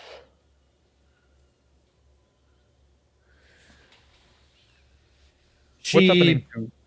She perks up. She goes, and well, we have a vector on this. It is going to be crossing fairly close to the station, but it seems to be heading towards Mars. This is no good. We do. How many Reptoid is on the station at the moment? She shakes her head. None, sir. Well, we had the ambassador that came in earlier. He is on his way. He should be here. His shuttle should be arriving within the half hour.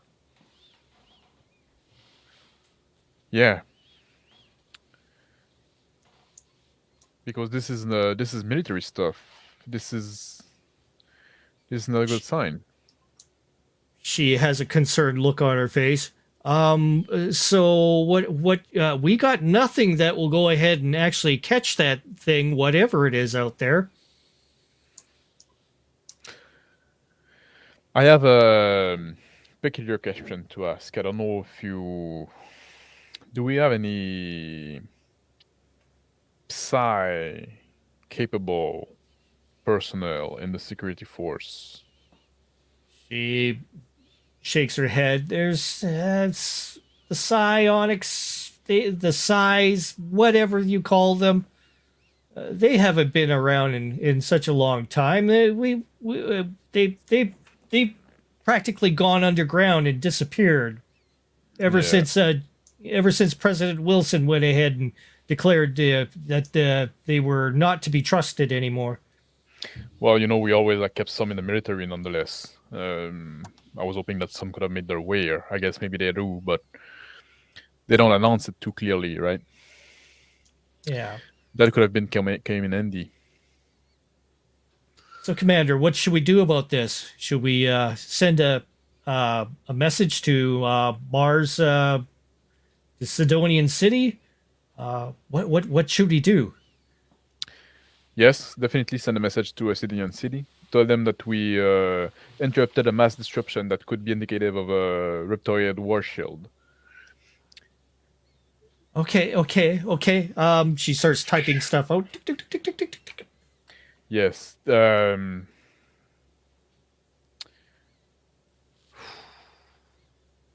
Leave my name out of it. Okay. Who should I say is just? You can just use my title, but don't precise my name. I have Yes, sir. keep And it, she adjusted. Doo, doo, doo. I need to get to this diner, to this dinner tonight. See, If there's Reptoid activity. Jen comes through the doors with your outfit, one of your best uniforms. There you Thank go, you, sir. Jen. She hands it over to you. I'm gonna go change in my office, and then I'm gonna head to the.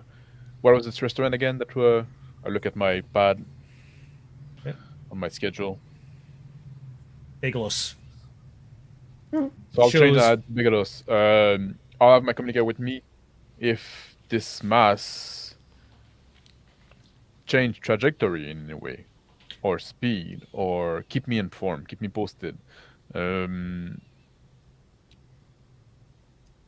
Yeah. Yes, sir. Send me frequent report, and I head to the office to change. I'll keep you posted, she says as you leave. Drac.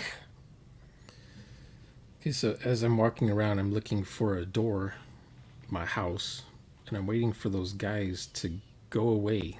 And they went into a dark area, and then they went around a corner, and I immediately pressed the buttons, and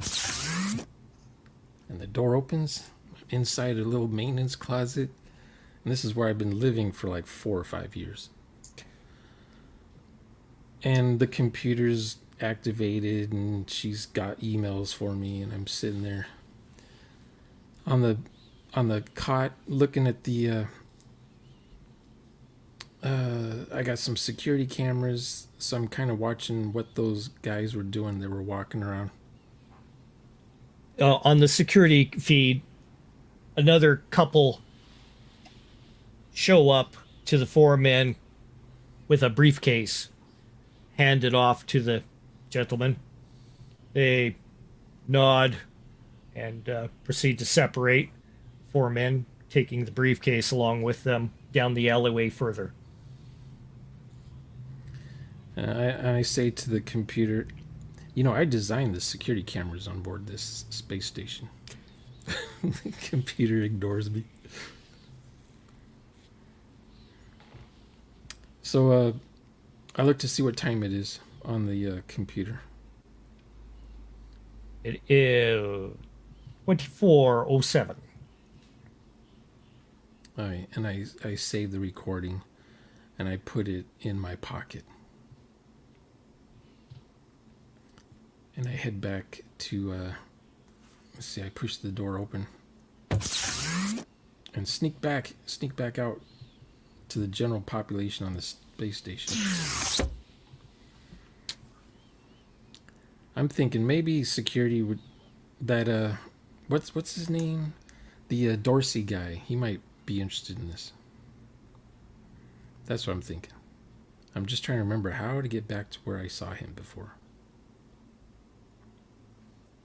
I'm sure he's always here on the space station.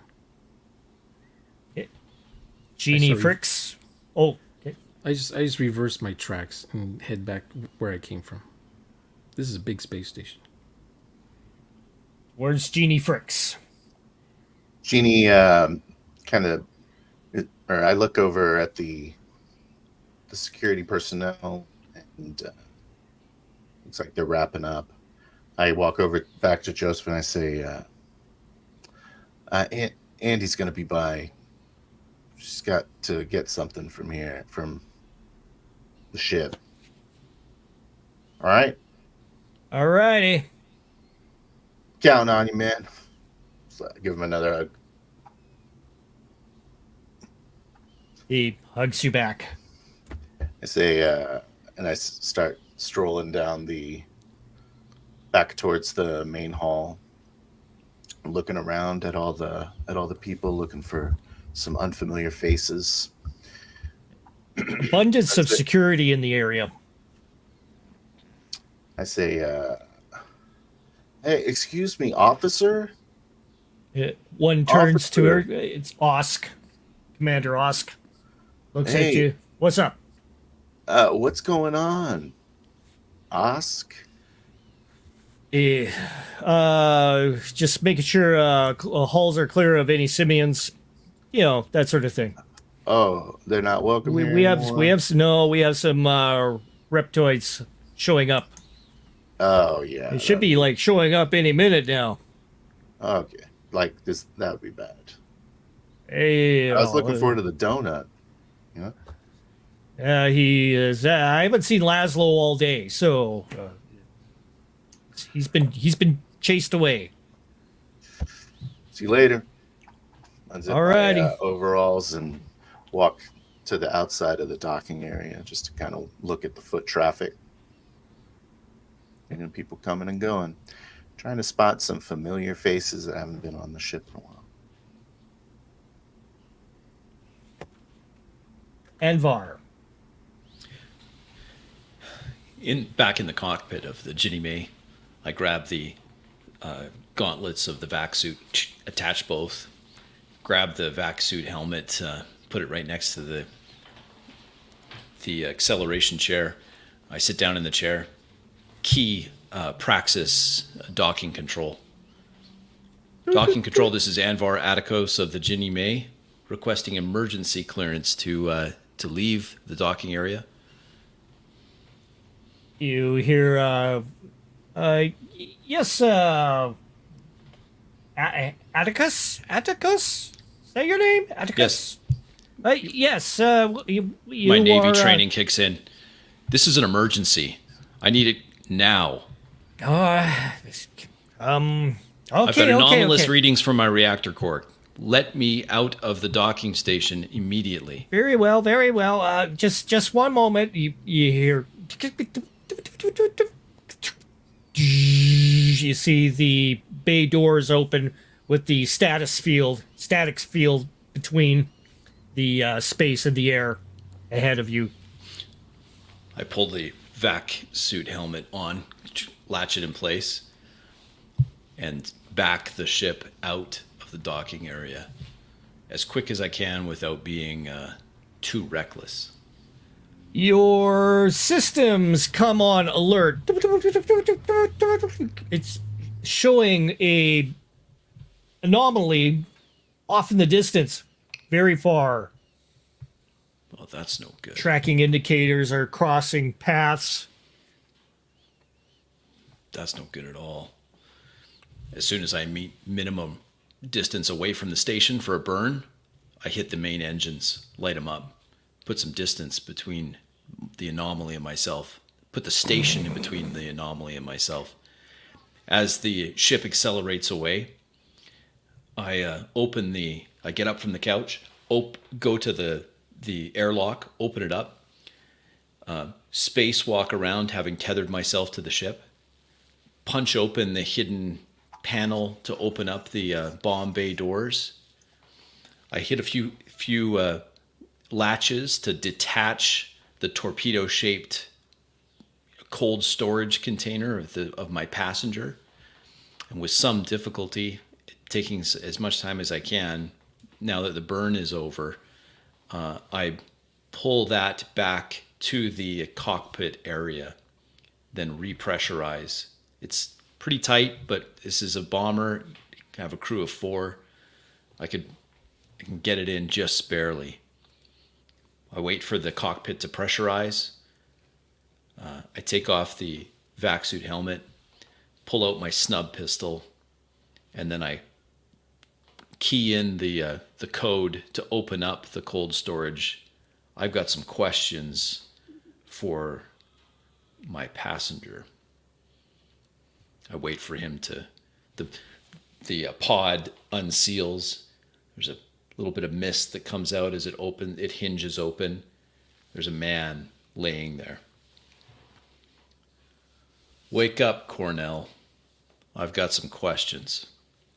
See, the man coughs, breathes. His eyes open up, looking around. Where am I? Where am I? Well, you're about 70 kilometers away from Praxis Station.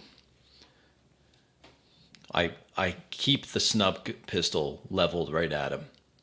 He's like, What are you up look to? there. You gave me bad information. You told me I was to meet this guy.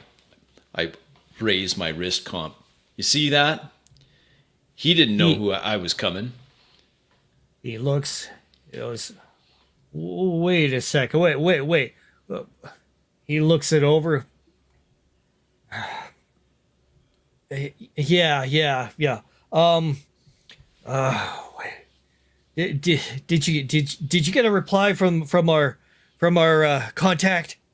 No, I heard from no one. And I'm pretty sure that they... He's rubbing his eyes. He's just like, he is. I don't know if you've ever been put under, but holy moly, what a migraine, he says. More than I'd like to admit. I lean forward, the snub pistol coming up. Wait. Hey, You've got buddy. 30 seconds to tell me what you and your buddies are up to. Well, we're just we're just having a meeting. I just got some friends that are coming through, and A meeting about what, Cornell? our future. When you say our, Things what about our exactly future. do you mean? You know, says we don't belong here. We're not supposed to be around here. We need to get to our own timeline, our own dimension. We are not supposed to be here. This is the second time I've heard this nonsense today. Oh, what do you mean? Second time you've heard this nonsense? Well, this guy, I keep the snub pistol on him. Oh, the guy that him? I was supposed to come and buy Yep. It's like, well, don't worry about him. He will be taken care of. taken care of. Well, you Yes. seem like a nice guy. Now you're gonna grease him. Is this how you're gonna help humanity, Cornell? That man, With he one says, hand, hey, I reach hey, hey. over. He is grab part my of. vac suit helmet, and Do you know who that man is? Have you Now- heard of him? speaking to him through the speaker on the helmet. No, you tell me. Who is he? He is the leader of a cult himself. Oh man, I He's hate known. getting involved with you stupid cultists. He's the leader of the relatives. Hell, The relatives. Is that why you were relatives. calling me cousin and all of that? You kept calling me cousin. we had an informant in the relatives once, and as soon as he was called cousin, he was made out. Offed him. Glad to see that you're still alive and I'm here. So he was out to get me, Cornell. I raised the snub gun. So why don't I just plug you right here? No, I've got a better idea. Get back into that pod. You're going back under. Bro, Get back. we paid you a lot of money for this. So Yes. I my better life make is it to worth my more. destination. My I life is worth understand. more, and I can't spend the credits if I'm dead. Cornell. Man. Pod now. All right. He eases himself back into the pod once again. I use my foot to close the pod. Crystallizing over top of the window. I turn to the console, stop the ship, open up a comm to Praxis Station. Praxis Station, this is Anvar Atticus of the Ginny May. We read you loud and clear, Atticus. Please put me through to your head of security. I have important intel. Our head of security is right now being detained right now. We can bring you over to Osk. We'll switch you on. Nah, I want Dorsey. I know how this works. Tell him an old Navy buddy of his is in town. He might remember the name. Okay.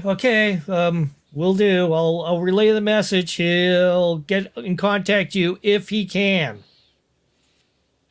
I'll Out. be waiting. I check my comm to see no Reptoid messages yet. To Trit Dorsey. As I'm getting dressed, I'm thinking of this old man I saw that was my age but looked much rougher and left quite the impression on me. You know, if life had been different, I could have been that.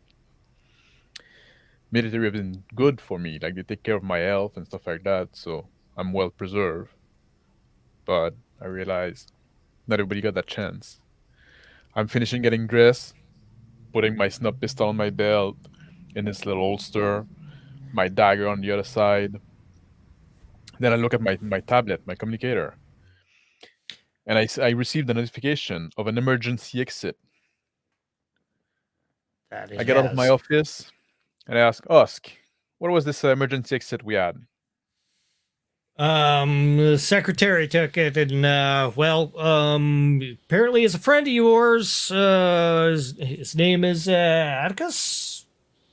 Anvar Atticus, That old dog?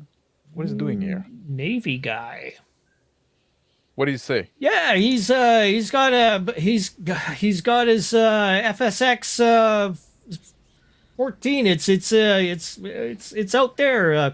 He goes ahead and shows you the plot coordinates on the screen. Yeah, that's his ship over there. He's just outside. He left the station. Is the one that left with emergency exit? That is true. That cannot be good. Raise the with this anomaly coming on, the ambassador. Ambassador should be arriving like any second here. We've got we have his shuttle right here. He indicates on the interface. It's just Raise starting security to level. Raise security level of the station to orange. very well, sir. No more emergency exit. Well, if there's more emergency exit, keep a track on the ship leaving. Very well, sir. Pass me through to Atticus. Okay. Patching through. Well, Anvar, you hear incoming call. Ginny May here. This is the Commander of Security, Trent Dorsey. Yes, sir. Sir Dorsey. It's been a long time. You probably don't remember me. I served under your command briefly. I do remember you, old dog. Yeah. Well, it seems like you've landed well on your feet. Head of security Well- for a big station like Praxis. Good for you. I had to leave Mars. But, Well, no one blames you for that. well, Mars it's all is on my terrible. back. Listen, I know you're busy. Yeah, I am. I recently was in the station, and I know. yes, I had to Yep. leave in a hurry. I'm not well liked by some of the simian that you have on the station, and I've got information that I think would be valuable. I'm willing to trade. What do you want? I want to be able to give you something, a passenger of mine. In exchange, I want you to look the other way about the other stuff that I'm shipping. What are you getting to now? Listen, this isn't going to hurt anybody. I just got the magic shots, the dial back the years. They're high demand. I got a contact. They're also regulated. Of course, but this is just me trying to, make a go of it. It's not an easy time for us. Atticus, you've known me for a year. You know how I am about rules and regulation. Yes, I know. But I thought, since I've got eyes on this anomaly that's passing by this station and it looks suspiciously like some kind of chameleon wear, We spotted it as well. I thought that perhaps you'd be willing this once. Come on. Why don't you come back aboard and be my guest for a little while? Well, what kind of guest are we talking about? I don't like wearing you treat her cuffs, well. if you know what I mean. I don't think it'd be necessary. Osk turns to you. He goes, "Is he the guy that's in the in that super starfighter out there?" That would be him, yes. Sir, we have an anomaly that's heading to Mars. That thing can definitely catch it. Well, you want me to... What would be... I wouldn't ask that to... Atticus cannot be trusted. I turn back to the communication. Why don't you come and join us, Atticus? All right, sir. And then I shut off the communication and I look at Usk. If we need to require the ship, we can always do that. He looks it over. He goes, "We don't have much of a time slot on that. If we're gonna expect him to intercept that thing, he's got to be with it within an hour." We warn people of Mars. That's maybe bigger than we can deal with. We're not a military vessel ourselves. A military Yes, station. Commander. We need to take Yes, care sir. of the people aboard.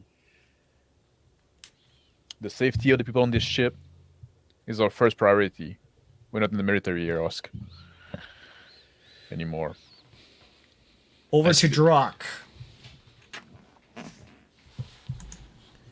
Hey, so I'm making my way back to where the shuttle was parked that I disembarked from, and I'm looking for the security officers that were there. 'Cause Numerous security officers around. You see one head commander directing people over to one area of the dock.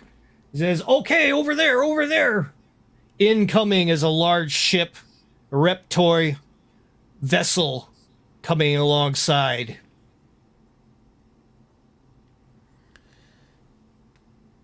I tapped the guy on the shoulder from behind, and I say, "Excuse sir. me, I'm looking for Dorsey. I'm looking for Dorsey." Dorsey's in the middle of something right now. I'm Officer Carver. What's the problem? Can you make sure he gets this? And I pull out this little microfiche thing, and I hand it to the guy. He looks at it. Make sure he views that. Alrighty. Thank you, old man. I'll see you later. He nods to you and he starts reorganizing his men as the shuttle comes in and starts mounting towards the airlock. And I mumble something about just make sure he gets that. He shakes his head. Yep. And he continues on. He starts communicating. I start walking back to my house.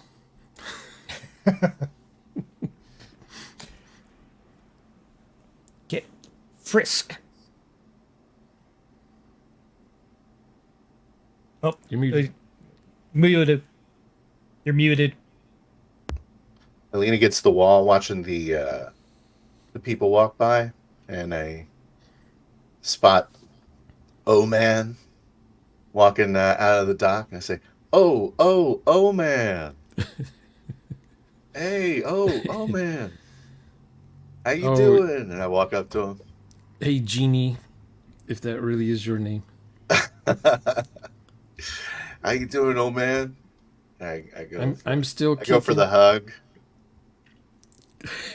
Give him a hug. Slap on the It's so good to see you. You know the brakes. Germs. I'm careful about the germs these days. Oh yeah. I forgot. Obviously. Sorry about that. No problem. You know what's good for germs? Fresh produce. I hand him a couple of fresh carrots. I say, I just harvested these. Oh, thank you. What are you doing down here? You're back? You're still doing your hydroponics, I see. Of course. People got to eat. But as for germs, the best thing to kill germs with is vacuum.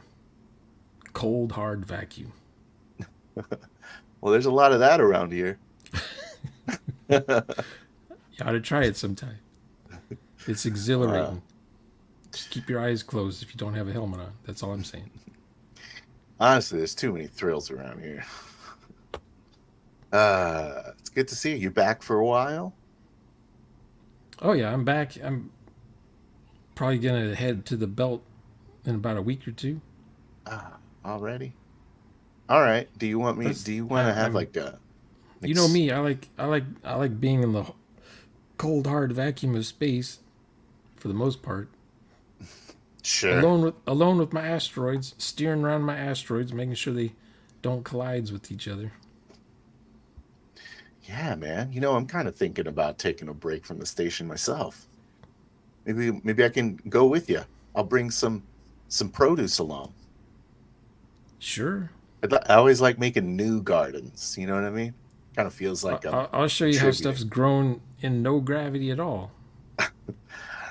I'll show. Like, I'd appreciate if you could show me some things. I'm always happy to learn from an old man. A man with a handpad passes by. An electronic whine surges up as he passes past the two of you. He looks up in shock and looks back down and starts booting it down the hallway, down the promenade. He keeps on going. Who's that guy?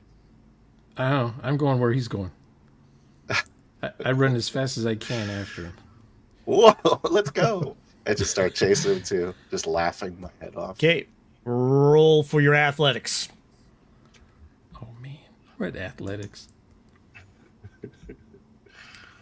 Yep. Oh grief. I'm gonna. Okay. It's gonna be a 3. Yep. I rolled the 3 also. -1 on Dex. Okay. Around a couple corners, gone. He's fast. Hey, Where are you going, buddy? You know, I bet he's one of those guys that was born on Earth. I hear that they have athletics. People in space can't run that fast. Going to reach my mind out to kind of to see through him.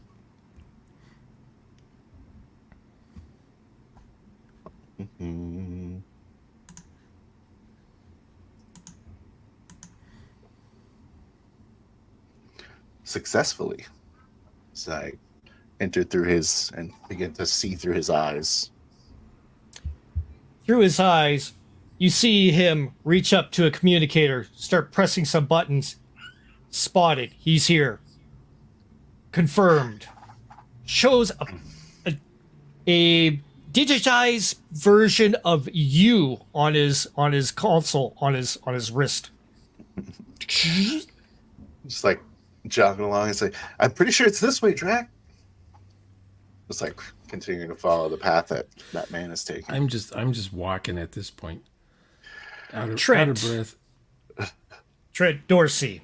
I lose my breath too, and I begin to walk with him, just kind of casually strolling on the path that he was taking. As I'm about to leave the security center, I make a call to Carver. Carver, this is Dorsey. Before you hit the to Culver, you see a blip, and Culver shows up. He's like, sir, here, I have something for you. He sends you a packet. Starts uploading to your what is that, Carver? It's a security feed. Security feed? From where? From one of the little detours off the promenade. Section 9. He What's shows happening? it to you. I play Just look at the feed. I play it. Feed shows 4 men looking familiar to what you've seen before, disembarking from the shuttle from when you met Oman. And you see another person approach, hands over a briefcase to them. They look around and they nod to each other, and then they separate. The 4 men going one way with the briefcase, the other walking away. Carver, you watch the feed yourself? Just looks like some sort of pass off of something. Not sure. Looks suspicious to me. Those men, I think they didn't disembark from the... Look at the record from this shuttle that we just received. They match the 4 of them that disembarked the shuttle just earlier when Can you send men introduced to the protocols. location they register as where they would stay? Yes, sir. Yep, sending it now.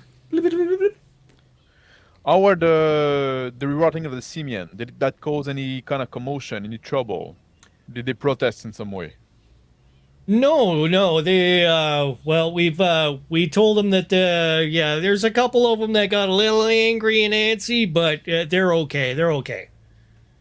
Did they know why? Did they get No. any- We weren't going to divulge that information. Let's keep it that way. Yes, sir. I'm out. I need to go to Baglos. I turned off the communicator.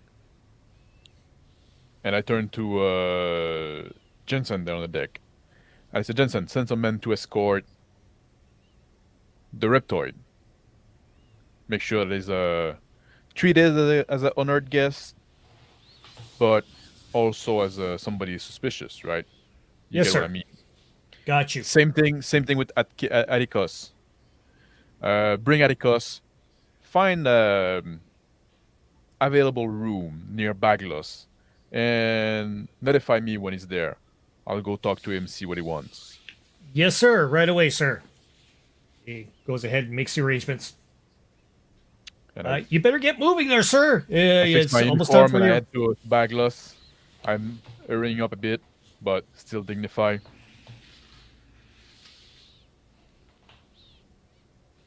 Atticus. At the controls of the Ginny May, I coax the small craft back in, opening up to the security channel that I was just on.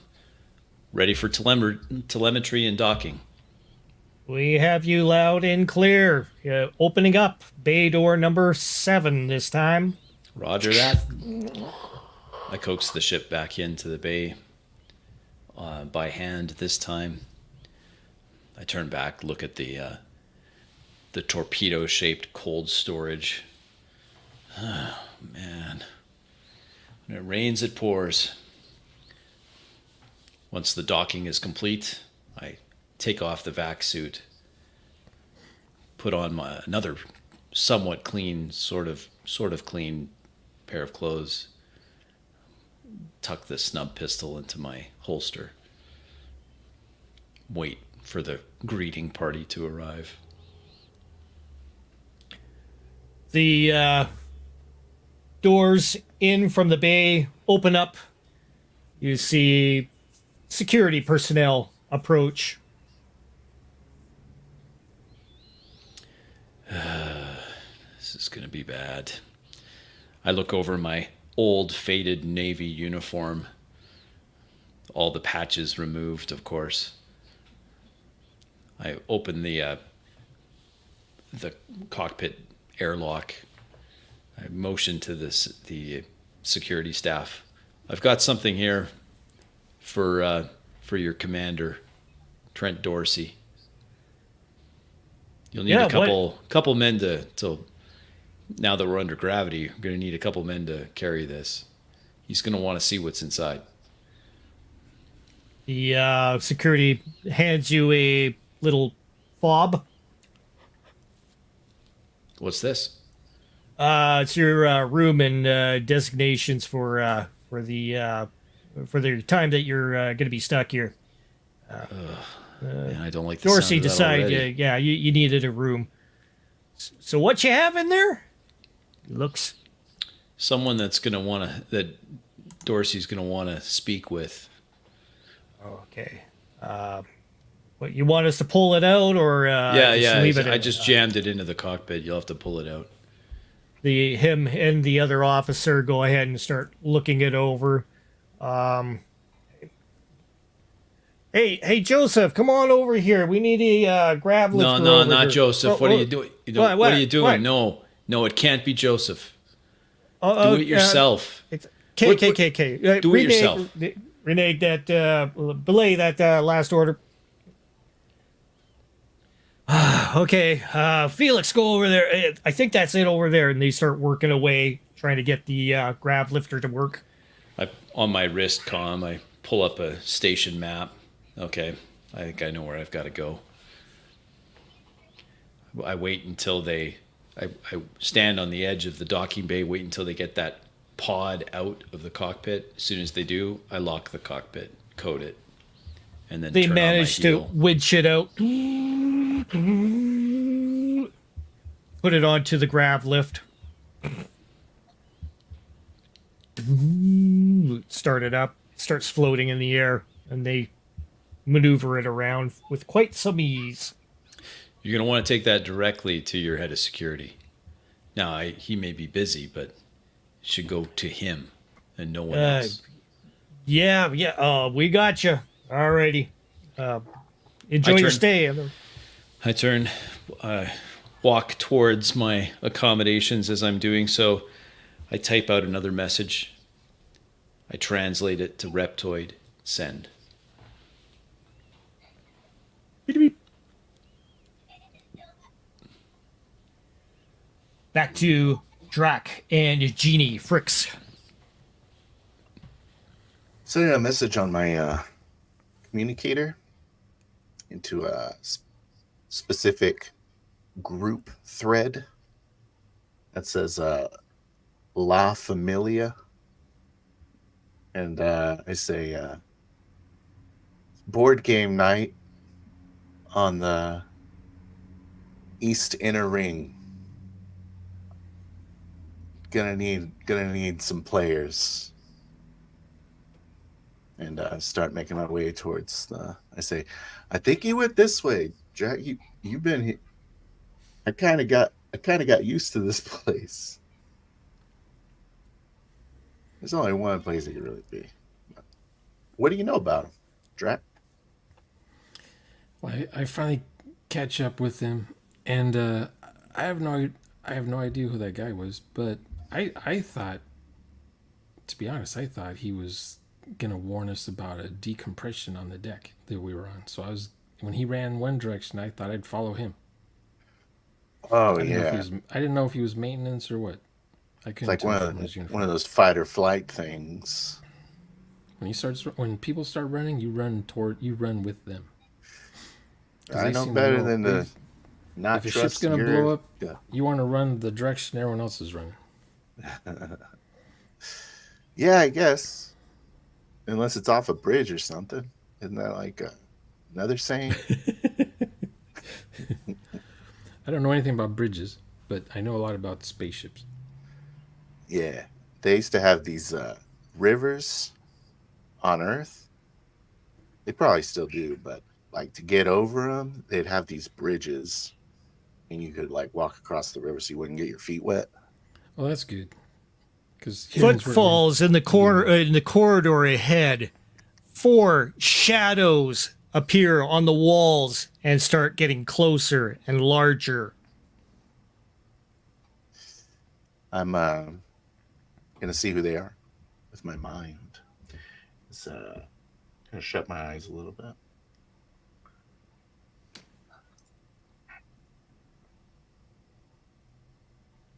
Get a high level of detail. 4 men dressed in yellow uniforms. Weapons, automatic, ACR, clack, clack, chack, lock and load. All right, guys, let's get them. There's These are only bad. the one target. Asshole alert. I like walk over to the side, open a door, and duck into like a small closet. I say, "Try." Okay, so I slowly follow him. I'm still catching my breath, but I'm keeping up. I get to the door in time. Close it. Still monitoring the situation. I don't think anyone saw us. What are we doing? You ever in here? heard of the what's it called? It's like this cult. They wear like yellow, and they're like black holes. So those black holes. I don't know. This seems like a death cult or something. Footfalls outside of the door. Clump, clump, clump, clump, clump. And they go off into the distance. Crazy. We almost Alright. died. Never been in a cult before. Yeah. They friends of yours? Nah. They want to kill us. I think they want to kill everybody, but isn't that what like doomsday cults? Oh, I don't know. I'd have to check the news on that. Yeah. I've been on Mars for about a month or two, so I don't know. Don't know what's been happening on the space station since I've been gone. Well, they're not. Those guys aren't really around. I just heard they were coming in on a ship or something. So, when did you get here? I got back here just today. Wow. Like maybe an hour and a half ago. Yeah. Do you still want to track down the guy, or I'm getting real like there's some violence ahead here vibes. Well, I did see something earlier, and I sent it to security. So maybe What'd you see? some guys, I don't know what they were. It was in the dark, but I gave it to Dorsey's party. Yeah. Maybe we'll see some Smart. fireworks. Maybe we'll see some fireworks on board the space station. Why? Was it like a brutal murder? Oh no, it looked like just some mysterious looking guys. They don't belong. They just don't belong. Yellow robes with the black. Hard to tell. It was dark. They were Okay. passing a briefcase back and forth or something. Briefcase passers. But I No noticed they were. good. I noticed they were sort of near my house. All right, Makes well, me let's ner- go see makes- where makes- these guys makes me- are. Makes me nervous when people are going near my house. Over to Dorsey. At the dinner, large Reptorian at the dinner table. Several other representatives of humanity's finest once again convene around the dinner table. A lot of fine wines and all kinds of different exotic meats, different kinds of cuisines being displayed. The Reptorian shifts itself over to you, Dorsey. Says, Commander Dorsey, this is some very fine fittings for such a person of my stature. I appreciate it. Well, we try to treat our guests as well as we can. Well, We, maybe you can show me some fine other activities. I heard something about hookers and blow, as you call it in your language. Is that the right way to say things? in We your can language? direct you to the entertainment district later on if that's what you desire to do. Yes. I have a desire to have much fun. Much fun. Much fun. You As long as you, we do things a bit differently, maybe on your world here, and we expect you to respect our custom and rules while you're aboard, even though you're a distinguished guest. yes, Commander. You get a bleep on your wrist communicator. Excuse me, please, sir. I step away and I look at what the communicator says. You get a call in. We have our other guest is finding himself in his new lodgings, sir. We also got another message. Something about somebody is dead on the platform 8. Something interesting was found on the person, a communicator device. Appears that there was a couple of messages sent from Mr. Atticus to this person, but unfortunately we derived the time of the deceased to be... He never got these messages, sir. And Atticus, can you transfer me those messages? You want... Sure, yep. Here you go, sir. It's coming in. Appears on your Thank you. communication. Bloop, bloop. Can you send a message to all men that are on rest, that rest is cancelled. I need everybody on the force now. This day is turning into a shit show. I want everybody ready. Yes, we'll have arrangements there, sir. And send me the coordinate of the where you put Atticus. I'll go meet him. So, there you go, sir. It's should have it right now. Blip, blip. All right, I hang up. I go back to the Reptorian ambassador and say, like, "Sir, if you excuse me, I'll have to leave for a few moments. I'm sure the other people around is gonna be great company for you, better than this old Yes, Commander man." Dorsey. Good to meet you. He pulls his big, massive paw towards you to shake your hand. And I shake it respectfully. Then I And, stand tall. I turn around, and I leave toward the room nearby that Atticus has been put in. As you do that, another message comes through. Oh, this day is never gonna end. Yes, what's now? Sir, we have a package here. We're supposed to deliver it directly to you. Appears to be it's a cold chamber. It's got a body in it. Where you got the package from? Atticus.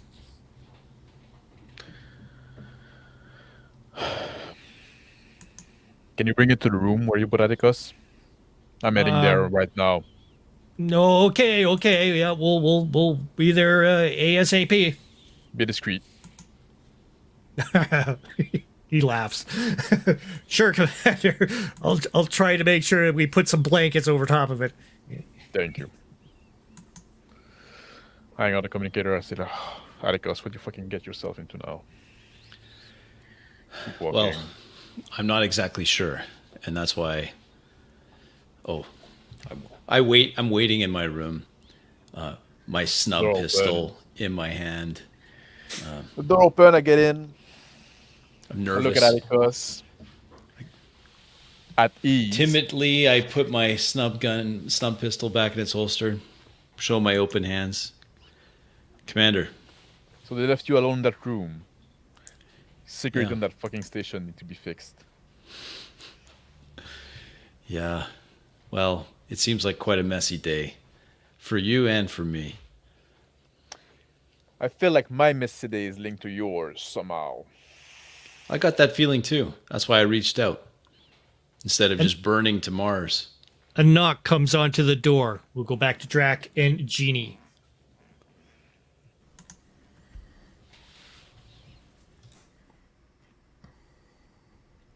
Back into the halls. Genie, you go first. I'm rubbing my temples. Getting tired. Drac. Let's go Are see you where this okay? guy went, if you don't mind. I don't know. You look like you were in a cloud or in a daze earlier. I get that a lot. Okay. You want to be in a cloud? No. Okay. What No, about I- a I- daze? I- I- Those I- are two I separate stay- things. I stay away from the hemogenics or whatever those things are called. I call them mushrooms. When I was a kid, mushrooms used to be poisonous. Yeah, most of them are. Some of them are delicious. Loud echoing Yeah, pop, pop. pop, pop, pop, pop. Duck back. Knock a shot. Pop, pop, You hear pop, pop. What is it? Drac, Sounds like you gun- look. Sounds like gunfire to me. Drac, look. You're older than What? me. Yeah? You know, you lived a full life, right? Yeah. No. I have accelerated decrepitude, if you must know. Yeah, so Communication indication Kinda comes look on around. your wrist.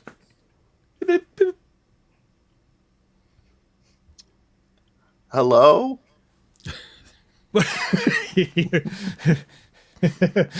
Oh wait, let me do the thing. Boop. Hello? Boss, we're under fire right now. We tried to go ahead and cut them on a crossfire, but man, these guys are good. They took out Vinny and Lloyd. They're gone. Oh my god, call security quick. I'll do it. Beep boop boop boop. Doot doot doot. Hello, Security. security. There's Please. live gunfire out here on the promenade. Get here quick. There's some crazy Where yellow are you? robed Where are you? maniacs. What's your location? The east inner promenade.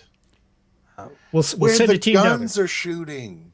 Okay. Find yourself some cover and lay low right now. Don't We're worry sending about in- me. we're sending the People troops. are dying. Turn it off. Are you sure I about told that? you those guys People are bad dying? news. Nah, not really. Should we go check it out, or do you want to talk to the guy? I want to know if they're shooting up my. I want to know if my spaceship, my space station's being shot up by someone down the hall. Yeah, you basically built this thing, huh? You hear more helped. pops in the background. That sounds like someone is shooting at holes through my space station. Yeah. I head Is off and I head off towards the gunshots. See what all the fuss is about. I do not. I head the opposite direction. The gunshots. And walk towards the follow where the man went. Once again, to Dorsey and Atticus. Door buzzes again. Bzz. I expecting something? press on the button to open the door. See the You box. see the men walk in with the cold chamber with a big blanket over top of it and funnel it through. Leave it Allow there. me. I walk to the cold chamber, grab Let's the take our blanket, time pull it here. off. Let's take our time here. You can leave this guy. That's gonna be good. This guy, his name's Cornell, paid me a lot of credits to get Cornell. him. Yeah, Cornell's his name. I know. His Yeah. parents didn't like him either. But he paid me a lot of credits to smuggle him into Praxis. It's like I think- Cornell, like Black Hole's son, Cornell. Yeah, that one. Yeah. I get had into some now, dealing like- with him in the past. I thought they were just harmless, but now I'm not so sure. Times are tough for you on Var. Yeah, but it's been rough, man. It's been rough. could use I'm it, man. sorry, Could use a Commander. guy like I'm you sorry, here. Commander. Well, I'm not your commander anymore. Yeah, old habits. But if you want me to be, I could use a man like you. You've always been capable. Seen your ship. I've seen the kind of fucking shit you're running now. Yep. Smuggling Well. people now? Not my normal cargo, Commander. But, the ship needs a lot of repairs. It's hard to keep her Why don't you- flying. Don't you want like a cushy, like why do you not get a cushy job on the station like that? It's just too many people. I kind of like the solitude of the Ginny May. Today's It kind of a suits me crazy well. day, but normally it's pretty quiet when you're not around. Could fool me. One of your orange suit mechanic guys, I'm pretty sure, put a hit out on me. And I just learned that there's a simian on station that absolutely wants me dead. Well, if there's a I've bunch been of trying to people wanting you contact dead, a contact of mine. And it's odd. He hasn't been responding.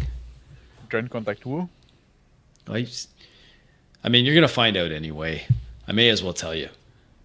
Look, I've been trying to pull the risk comp off and pass it to him. You'll see my messages there. Just, I've been this warlord that he'd come in. That's where I'm getting the anagathics, those de-aging shots. I'm getting them from him. Yeah. I did some work for him a while back, and now he's my Now you're source. smuggling people and drugs. Mostly drugs, to be fair. The people thing is new. And frankly, You know, I don't have a taste for it. It's not the only one you've tried to contact, right? I pulled my Well- communicator up. No, that's the one, yeah. I've been trying to contact him. He's supposed to relay the messages over to the warlord. I got those messages. One of the, I one can of the guess. one of the security can men guess. look up at their wrist and they're like, "Sir, we have gunfire on section 9. Are people been dispatched? Yes, Gunfire? we do, but thought you should know about it." Yes, I should know about this. Gunfire now. Send the detachment right away. I cannot move right now. I'm all. Yes, sir. I'll go head out. Oscar will stay here. Make sure people are safe. What's up? Make sure the hull is not breached, and make sure to arrest, to take hold of any witness that could be. Keep Yes, me sir. informed. He heads on out, running quickly. The other officer looks over this unit, kind of confused on how to activate it. Just looks over it. Let me guess. Puts his Like, hand- find out that you're involved with that as well, Andor. I smirk watching the non-military precision of the security team. I'm like, you know what, Commander? I think you do need me. Oh, yeah. Civilian life is rough. Isn't it, though? I checked the snub gun. We gonna mix it up? Just like old times? Now you're tempting me. You want to run over there? Well, this guy's on ice. I gesture with my thumb to the cold storage. Well, He's not going anywhere. I'm Of in course, my he may best know suit. what these guys are. I think they're connected. He's one of these black hole sun outfit. Yeah, I know them. I know Frankly, if Colonel. I have to choose between him and the warlord and you, well, I'd rather choose you. All right, for old time's sake, let's go see what's happening. I'm fucking tired of like diplomatic dinner and trying to herd cats. Wait, the Civilian. warlord's on station already? Yes. Oh, no. To Draco Man. Ahead, the corridor, foggy. Smoke everywhere. You hear more. Pop, pop, pop, pop, pop. You hear automatic gunfire. Pop, pop, pop, pop, pop, pop, pop, pop, pop, pop. I'm holding my ears like this as I look around the corners of the halls and things like that, sneaking around. Ahead, two men in yellow uniforms shooting at the others. Ta ta ta ta ta. One gets struck, head blown off. The other one screams, "No mercy!" and goes pop, pop, pop, pop. When to no avail, the other guy shoots him in the head as well. Behind him, you hear the sucking of air. As soon the pumps engage on the outer hull, causing the inner sleeves to pulsate with fluids, closing up the holes in the hull. And when I hear that, I go, whew, and I start walking back the other direction, back to my house. Relieved that something I designed 30 years ago still works on board the space station. Genie Fricks. You're muted. Walk down the hallway to a door where I perceived this individual going into, and I press the doorbell. Doodle-beep. You hear, yo, on the intercom. Can I come in? Looks through. Oh, hell no. You hear, and you hear the communication cut off. I hit the doorbell again. Doodle-doot. Doodle-doot. Bullet holes through the doorway. I put in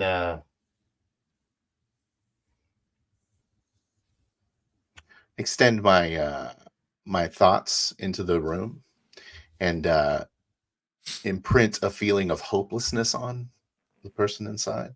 Roll.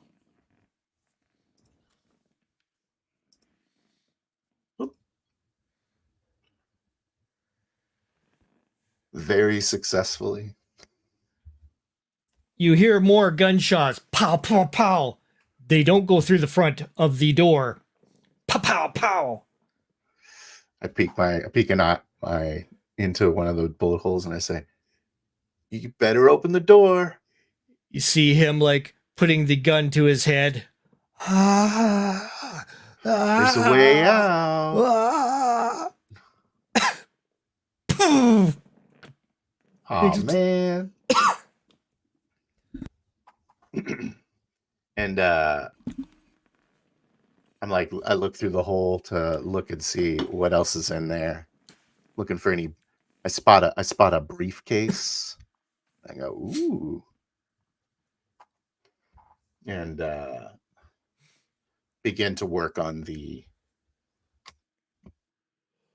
I'm sorry. I lost my thing. I start operating on the door opening device. I open a panel that's adjacent to the door. We can pull out some of my mechanic tools and start to work on engaging the manual opening. It's easy for you.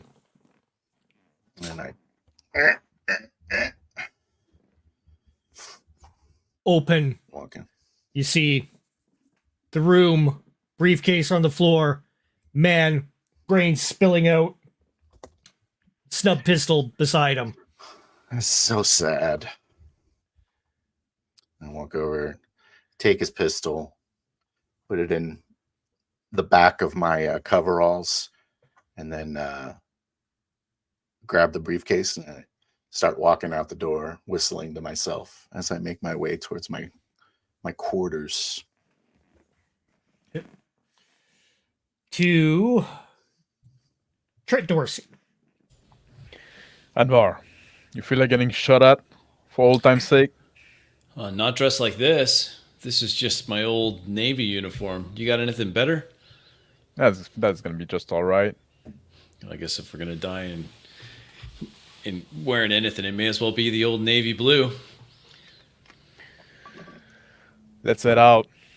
Get up. I head toward the door. I take my communication. This is I call the security desk. This is Commander Dorsey. I'm heading to the East Ring Promenade for where the shooting was. I'll go there with Atticus. Consider him deputized.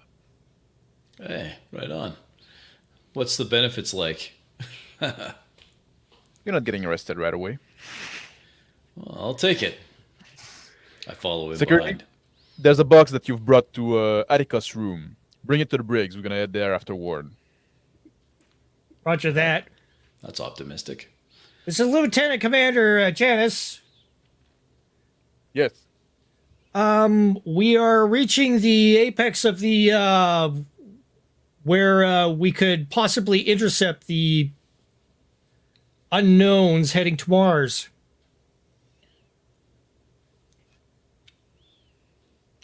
We have quite a lot on our plate right now. You know anything about that, Atticus? Looked like chameleon wear. Do you want me to go check it out? You want to I go? mean, you'd have to pay for my fuel. Well, the session could cover that. But Say the word. I feel we have like enough on our plate right now. Mars can take care of it. Fucking Mars can't take care of anything. yeah, Those well, ground pounders, they got no idea what they're doing. They Heads wanted stuck me in out of the red there. Dirt. they wanted me out of there. I don't feel like too grateful for them, right? Well, I mean, why one snub gun? I hold it up. Isn't going to make a big difference. You've got your other Bernie Fife types around here. I stick my snub gun back in its holster. I'll go check it out. I'll stay in contact. All right, stay in contact. I take off at a run towards the dock nearby where the Ginny May is. And I run toward where the shootout was. Dracoman. So I'm just sort of whistling, enjoying my first night, it would seem, on board the space station. I'm walking back to my house, which is just around the corner here. And I get to the door. And I step inside.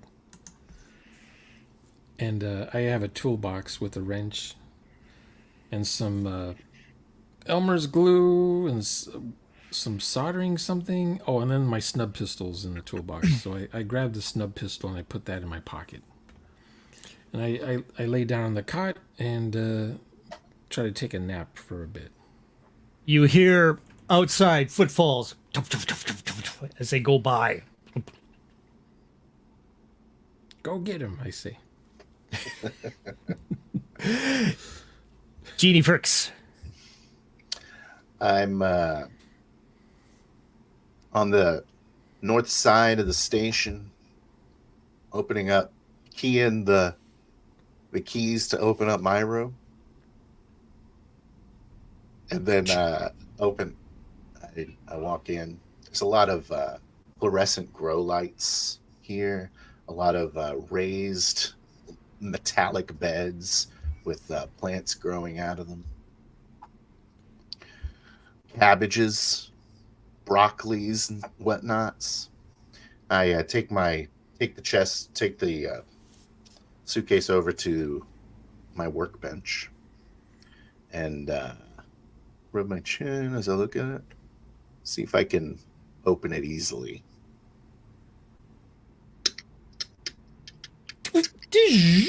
Opens. I go kind of cover myself. And I walk up to it, take a look inside.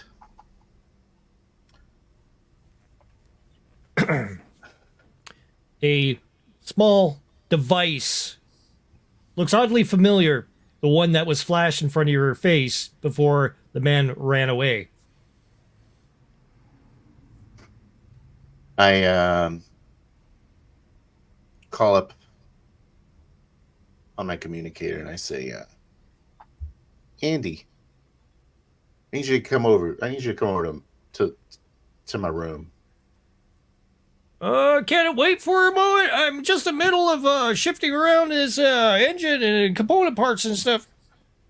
No, I don't think it can. Okay. I'll come. Okay. You hear? Don't get mad. I know. Just get even. Well, okay. Click. No, don't get even either. And just kind of start toying with it. It comes on, showing a grid. The last face scan, yours. ID matches. Bunch of biometrics come up. I can scroll down to the notes section. Yeah. Wanted dead. 100,000 credits. Aw. I delete it. It doesn't work. And I scroll through some other people, see if I recognize any other names. Two others show up. One of a reptilian form of a face that you can see. The other high-end commander, mustache. I'd go up to his name and his notes as well. You read off that it is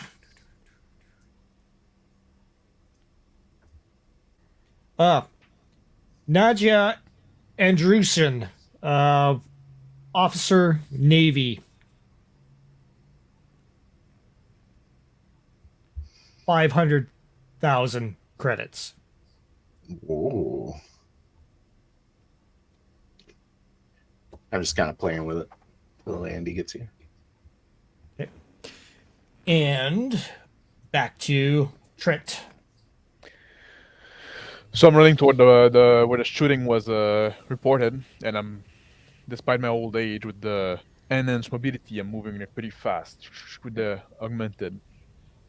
You're hearing reports. One down. Going for this crossfire.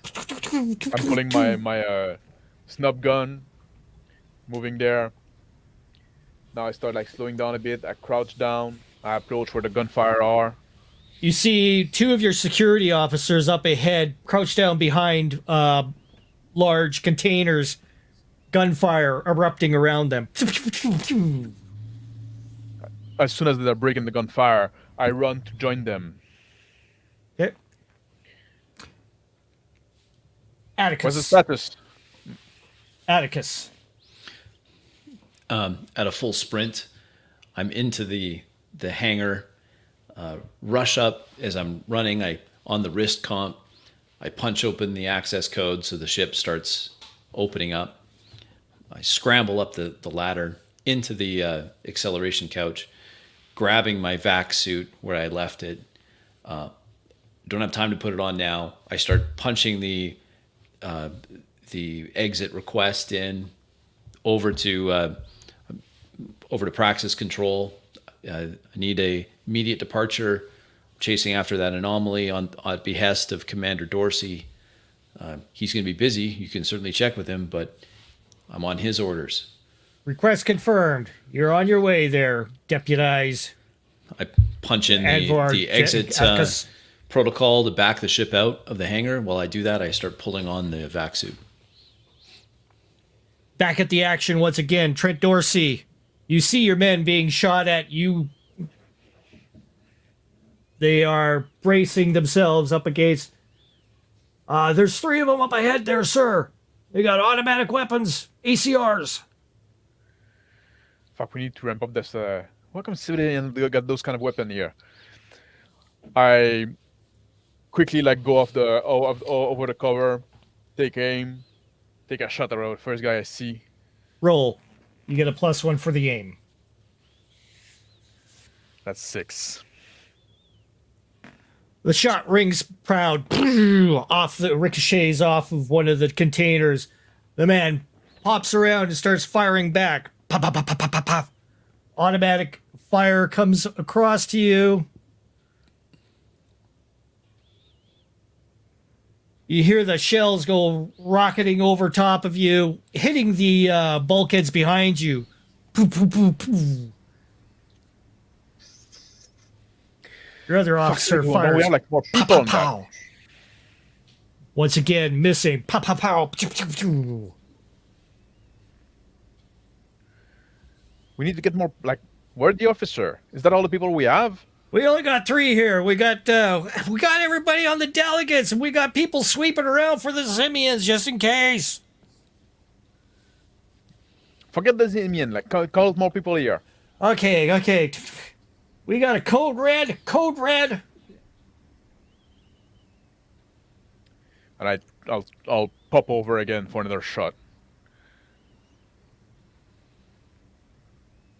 And I just too fast. Sing, I'm ba-sing. missed by a mile. They fire back. Poo, poo, poo. That one hits. Bitch.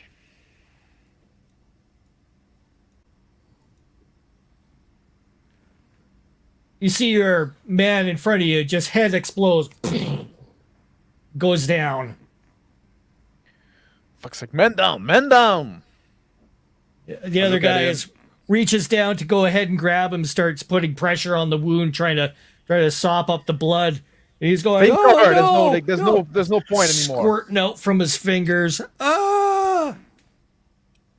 I look at the weapon that the man that just got shot had. Well, submachine gun. And I grab it.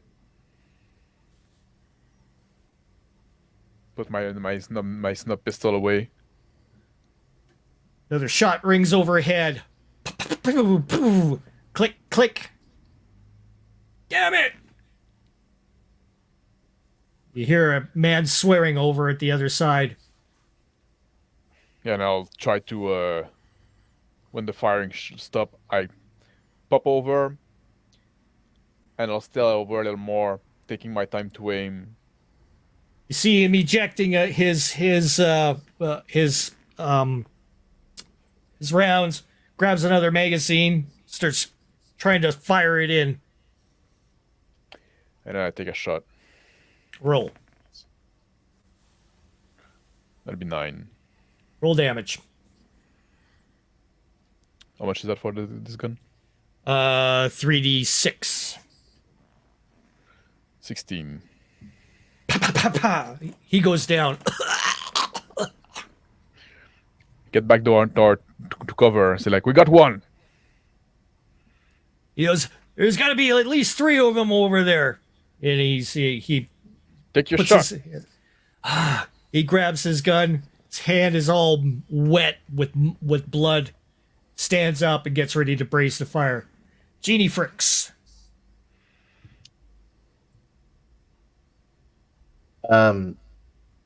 Standing over the suitcase, so Andy walks in, and I say, "Hey, you know the black hole. You know what they're called? They're here, and they're shooting a bunch of us. Did you know that?" Well, I heard something over the comms about you rallied the fam over there, and Yeah. Okay. Yeah. So that's all going on. Apparently, they're trying to kill me. You know this guy? His name's not Negia Anderson. Here, this picture. He's got a crazy mustache. he looks at. No, that's not it. You mean this? Flicks it up. Andrusian, female commander. Is that a female? Jeez.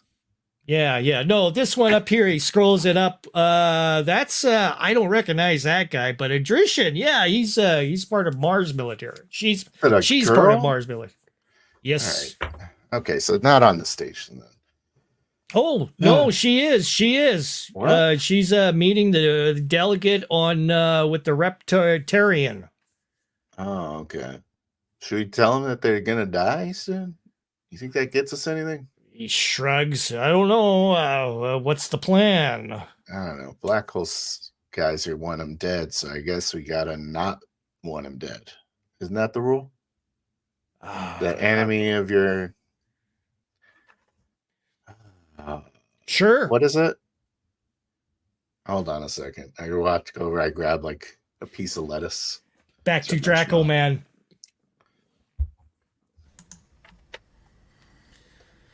I'm. What's the word? I'm not able to sleep. Probably because of my journey from Mars. So I have jet lag. I don't know what time it is. I asked the computer what time it is.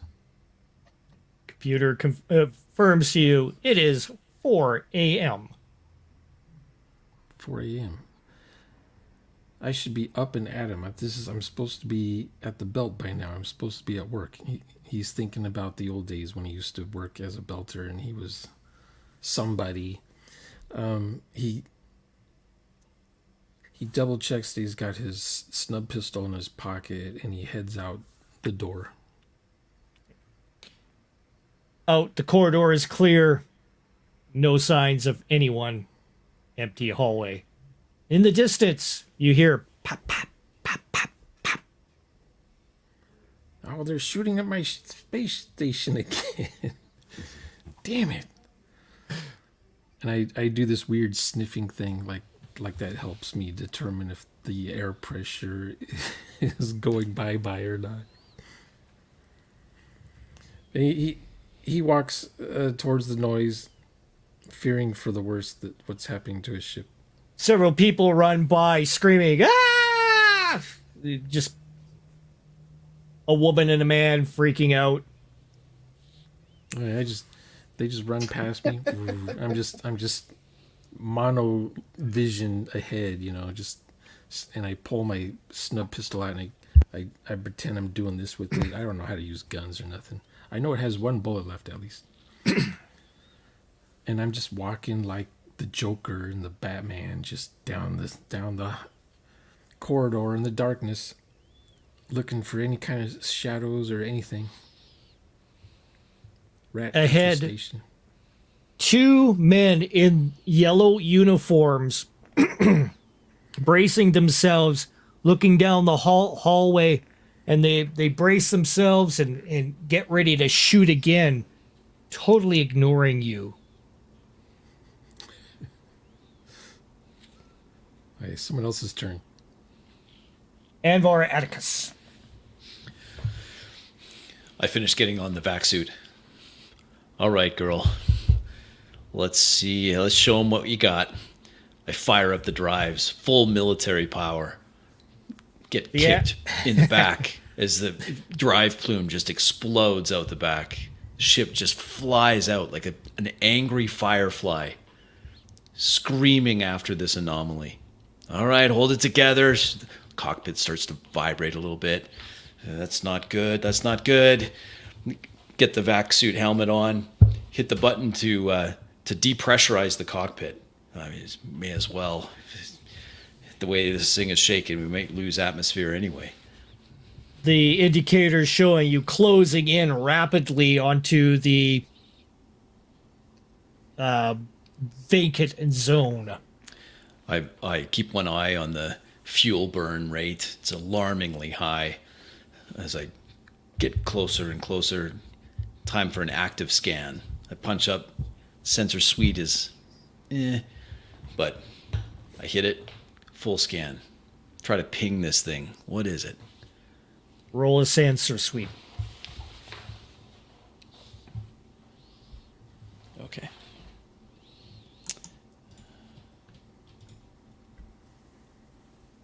Ah, yeah. Success. It's your little trick in the military. Probes through 2 vessels, both Reptarian. What in the world? 2 vessels or Reptarian. I burst it back to Praxis Station. Key in the computer, looking for the IFF codes, any kind of ident to get a feel for Indicating what kind of vessels they are. indicating a scout ship type. 2 of them, identical.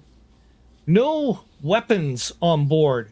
However, the scan is also indicating a high yield weapon within each of the cargo bays. I quickly communicate that back to Praxis Station. Attention, Commander Dorsey. It looks like these are 2 weaponized scout ships. High yield weapons. And after I send that, confirm weapons free, I take the masking tape with the big no exclamation mark. I peel that off the desk or the pilot console. Hit the button. There's some angry whirring underneath my feet as the decommissioned fighter bomber suddenly becomes recommissioned. My one ace in the hole out from the underneath the vessel. Got 1 shot. It's locked on. I hover my finger right over the button to engage, waiting for confirmation from Praxis Station.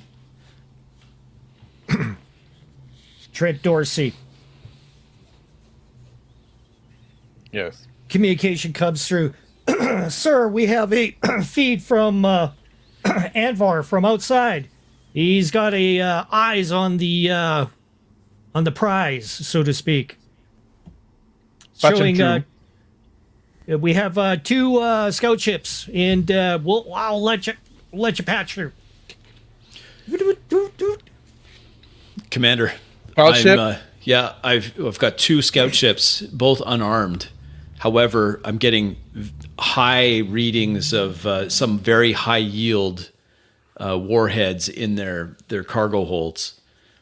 I can't think of any good reason why they'd be burning this fast to Mars with those warheads disguised. We don't get yourself killed and don't start a war. Bullets rip by your head. I mean, there's something here. I'm going to try to close, see if I can dock with one of them.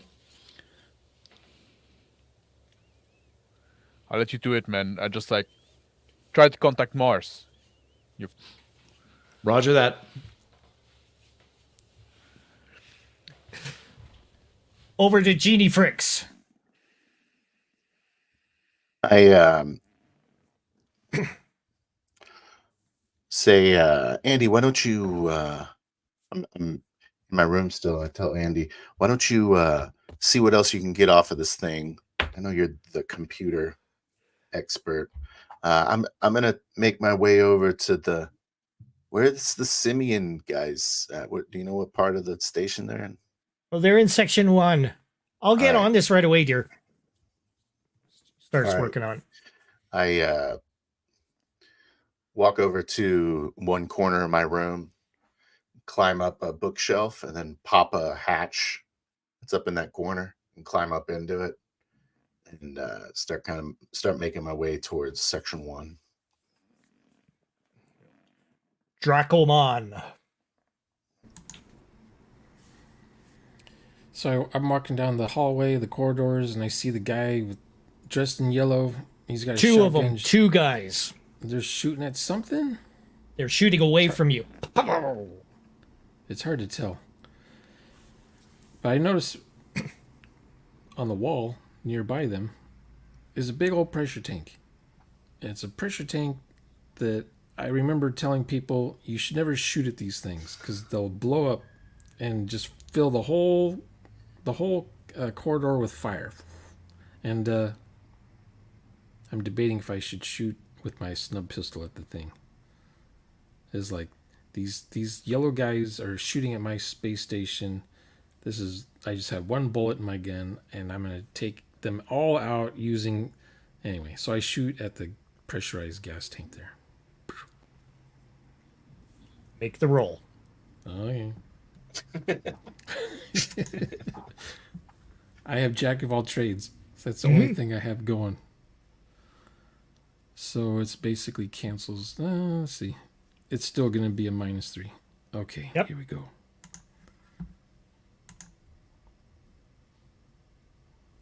I rolled a 4. Hits. Shoots out a spew of debris. And it ignites. Making a jet going across the men in front. Trent Dorsey. I see a huge ball of fire coming in the corridor, and I duck behind like my cover. I said, "What the fuck?" Make a dexterity roll, please. Yes.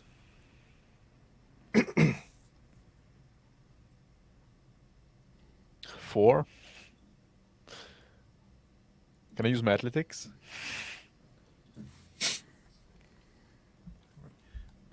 You also got your mobility too, which kicks in, goes ahead and scoots you across into the side, avoiding the heat coming through. You feel your eyebrows burn, hair singe, but no damage. There's also your other man is also cowering up, making and he avoids the heat as well.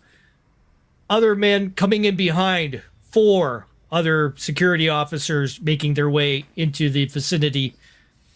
The 2 ahead are screaming from the 2 that are the aggressors are moving around screaming behind the boxes. Ah! I gather my spirit, and I look over the cover that I jumped behind quickly, and I take a shot on one of them, like screaming, Go for it. and that's gonna be a 9. Pow! You nail him. He goes, roll the damage. 14. Take him out, no problem. The other guy whirls around and starts firing at you while still on fire. Die, mother bleeper! Drop your gun. And the shots go raining off in a random direction. More Your holes than officer fires at him. Pow! Hitting him in the shoulder.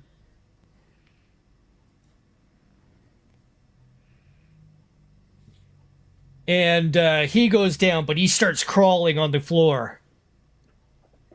Dracomount. I pick up a piece of metal that was holding the canister, the pressure thing onto the wall, and it's almost like a machete knife thing.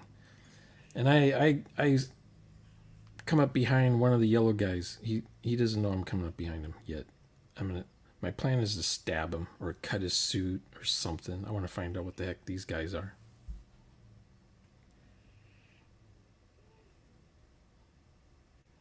Very easily. My next turn is I'm a ways away from these guys. Anvar.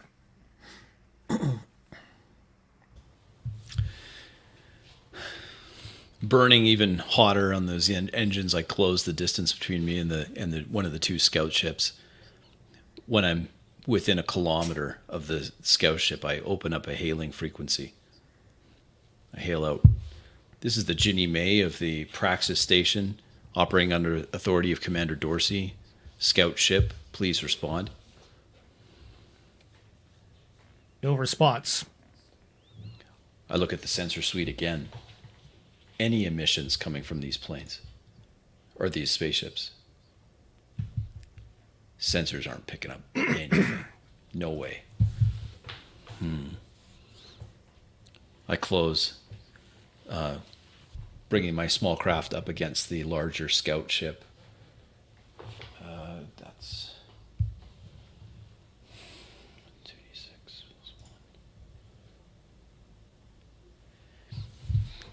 1. Can't get close enough. The ship nudges up against the other ship as you close in. You see some evasive actions which could only be done by a pilot. I hail one more time. Reptoid scout ships, please respond. If you do not respond, I will consider you hostile. No response. I pull the Ginny May back 5 kilometers behind. Start tasking the one missile I have on this ship, putting in a firing program, locking on to that scout ship while they're hoping to catch them while they're close so they could have some fratricide and take out both. Off to Genie Fricks. I'm in a maintenance crawl space. Fortunately, I have to kind of crouch down to get through it, but it's just a little bend, just enough to be annoying. I'm able to make my way at a decent clip towards Sector 1, and I start whistling Black Hole Sun by that old Earth song I've heard a record of. It echoes through the maintenance tunnel. Dracomon. Okay, so I'm behind one of the guys in yellow, and I'm gonna casually, nonchalant, like walk right past him, on his right, and then grab the machete thing and just aim it right into his groin. Easily done. Into his groin.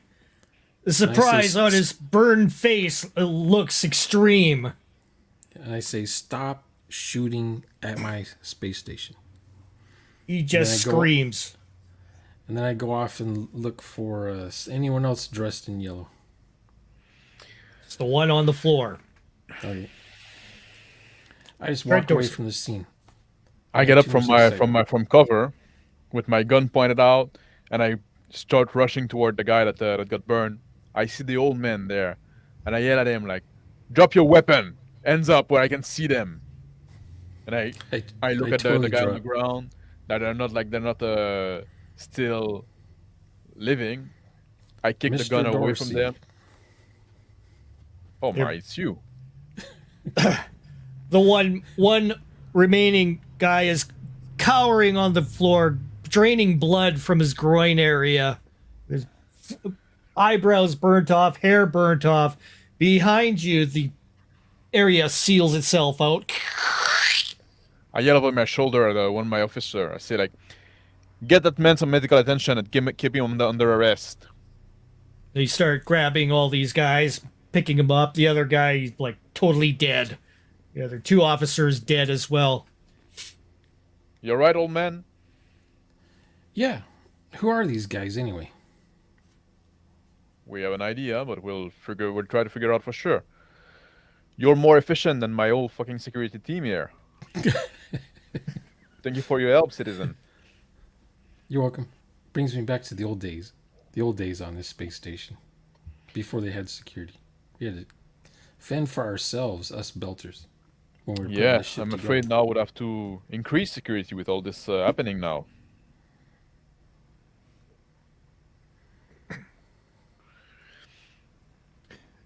Genie Fricks.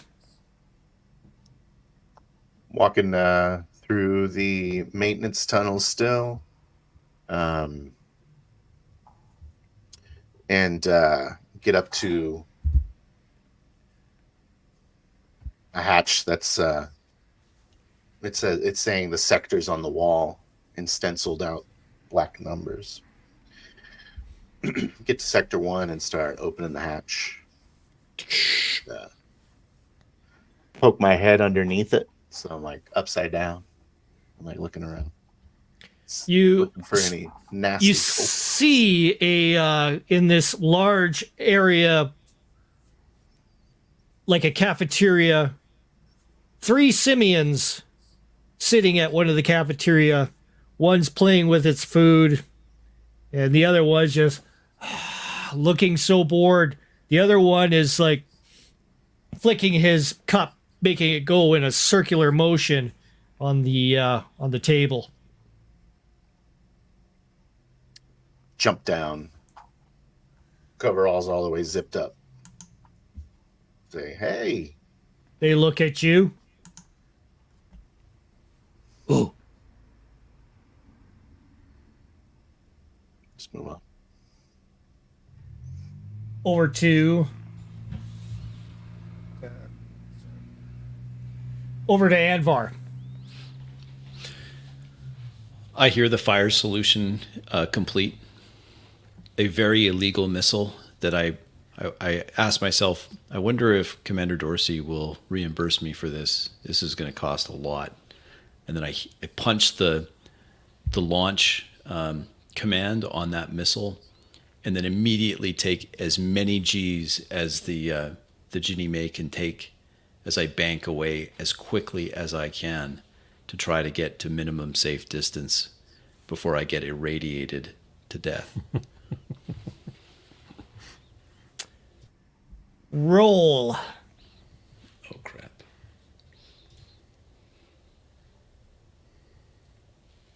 That's a 5. The missile launches, and on its way, you see it start disintegrating from the rapid G's that you've pulled. It starts coming apart. You see the rockets in behind it start flailing and disconnecting. The remainder of the missile thrashes into the first of the scout ships. Massive rads being radiated off during this interception. And you see the scout ship start wavering and leaves the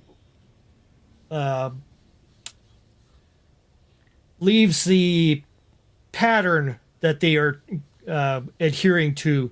The other one continues on while the one scout ship slows right down and starts falling out of G's.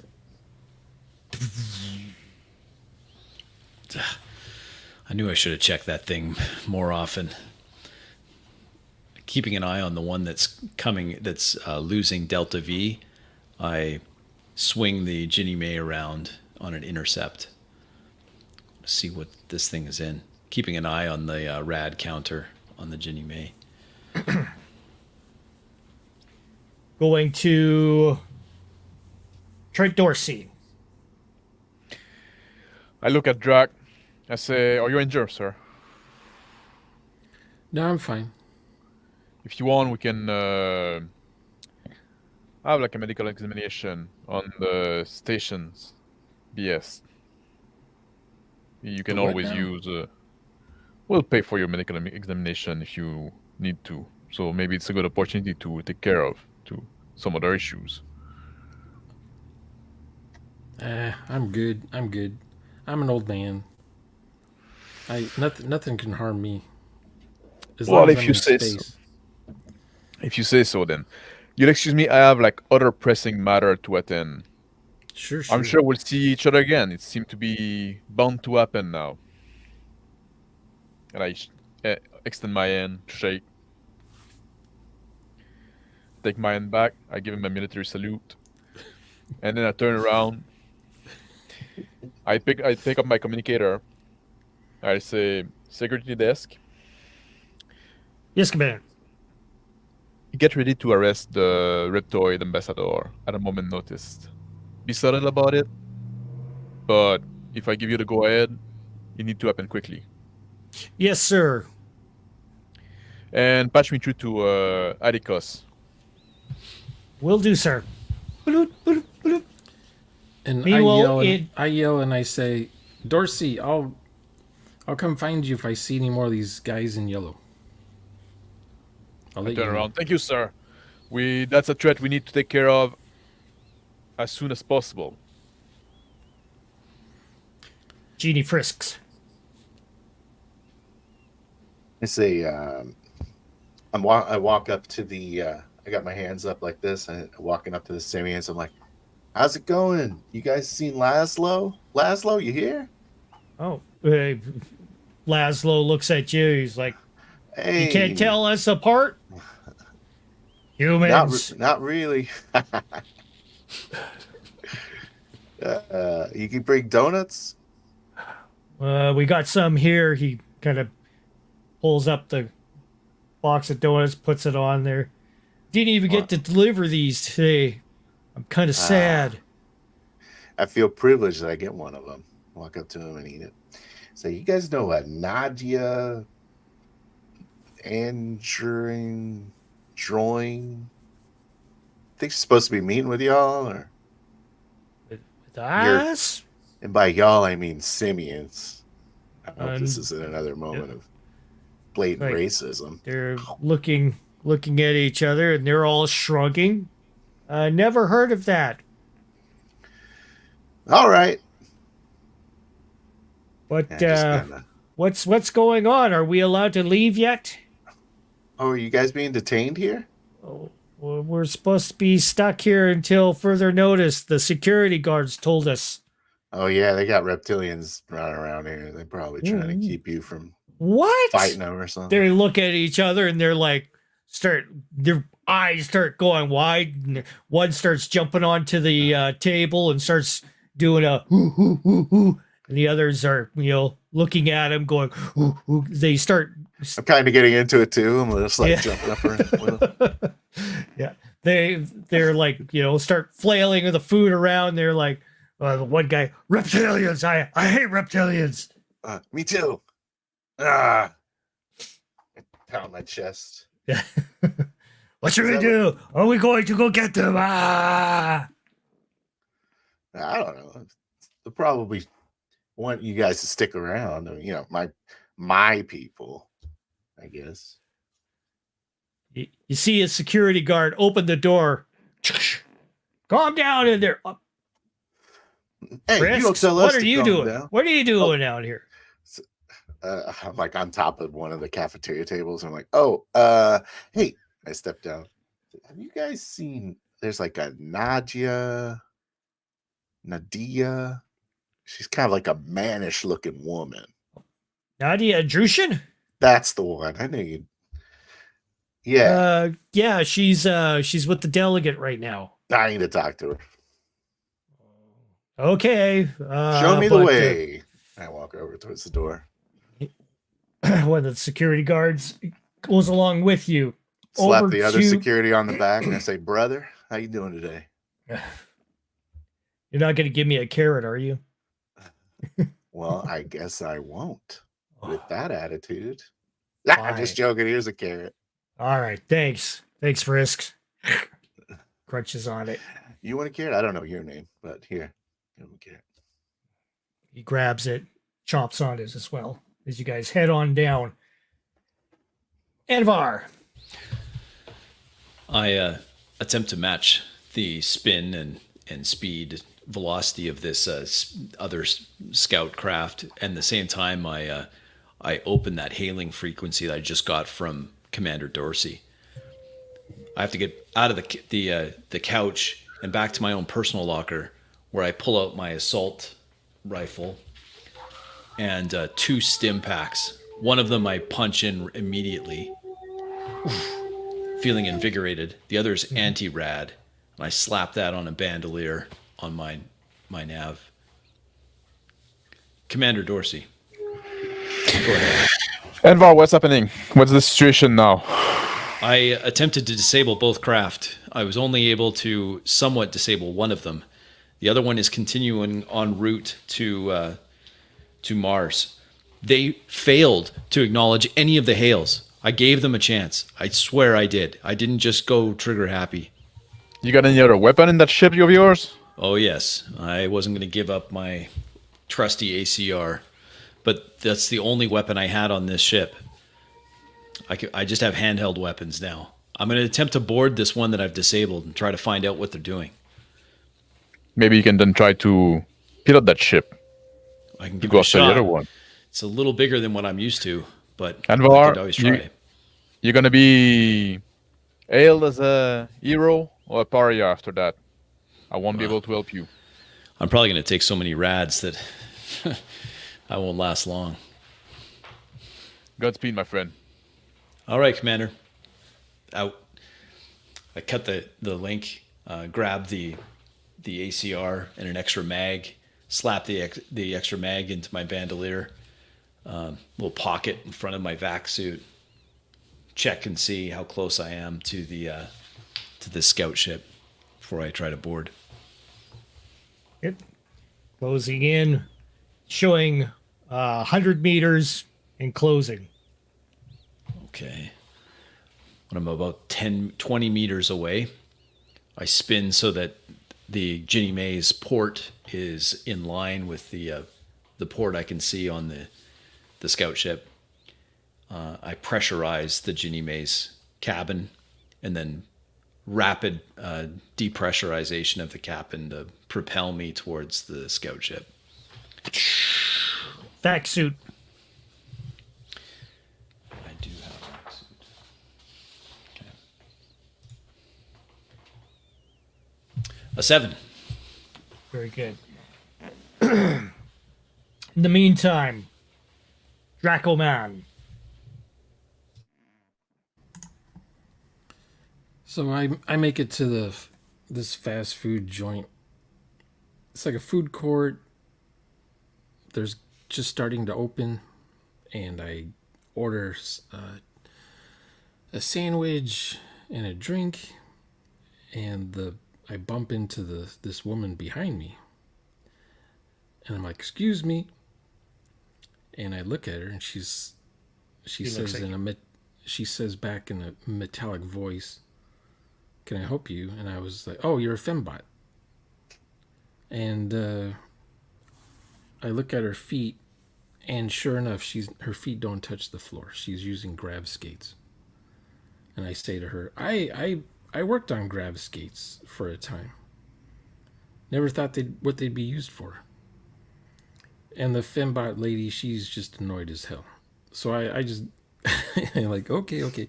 I take my tray of food and I go sit down in a corner somewhere. Genie Fricks. walking down the hallway with these security guards. Security guards with their weapons. Say, how far is this? Just two. Yeah, we just got 2 sectors to go. I think I Not too pulled my far. back out. I was just kind of walking down the hallway. Say, did you guys hear about those cultist guys that are killing everybody? Yeah, that situation got yeah, it's under wraps now right now. We got a bunch of people coming in for their emergency, and the medevac systems I are hope like they- in full activation now. No, nice. You guys caught one. Awesome. Great job. You know, they're probably trying to kill this Nadia lady. Well, you think? Yep. Pretty Yeah, sure. yeah. Well, we'll take you to her anyways. Shouldn't be Alright. too far. She probably has her own security, though, huh? Oh, most definitely. Shake my head. Trent Dorsey. I'm The, heading toward the medical crews have come in and they start cleaning up around in the area now that it is secured. Yeah. Numerous of them are working away. I'm quickly heading toward the Briggs where they brought the box that Atticus brought, and I'm calling on my communicator to my agent, my officer, and I told them try to bring the Reptoid to the Briggs, but present it as a way. Tell him that there's been an incident, that we fear for his security, that we would like us to come so we can keep him safe in a secure location. Send your men that is the most diplomatic, if you get what I mean, right? Just like sell him that he must not think that he's under arrest. All right, we're sending in Carver. And I'm quickly walking toward the Briggs. I want to go see this colonel guy. Okay. Anavar. On the hull of the scout ship, when I'm on the hull there next to the hatch, I take out one of my tools from my mechanics kit, just a spanner. I look for a way to open this hatch.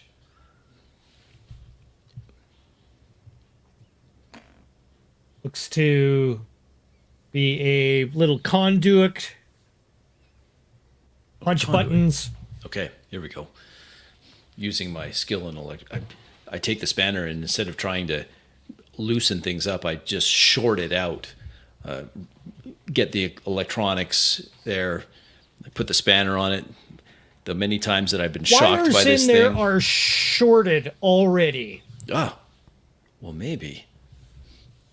I pull the wires out, give it a good yank. It opens. No problem. I enter. ACR comes up, scanning ahead. Smoke in the light, misty. You hear a slide from behind you. There's a cough up ahead.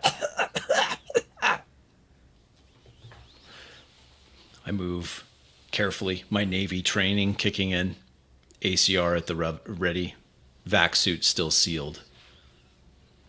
Radiation indicators going off on your suit. Dang it.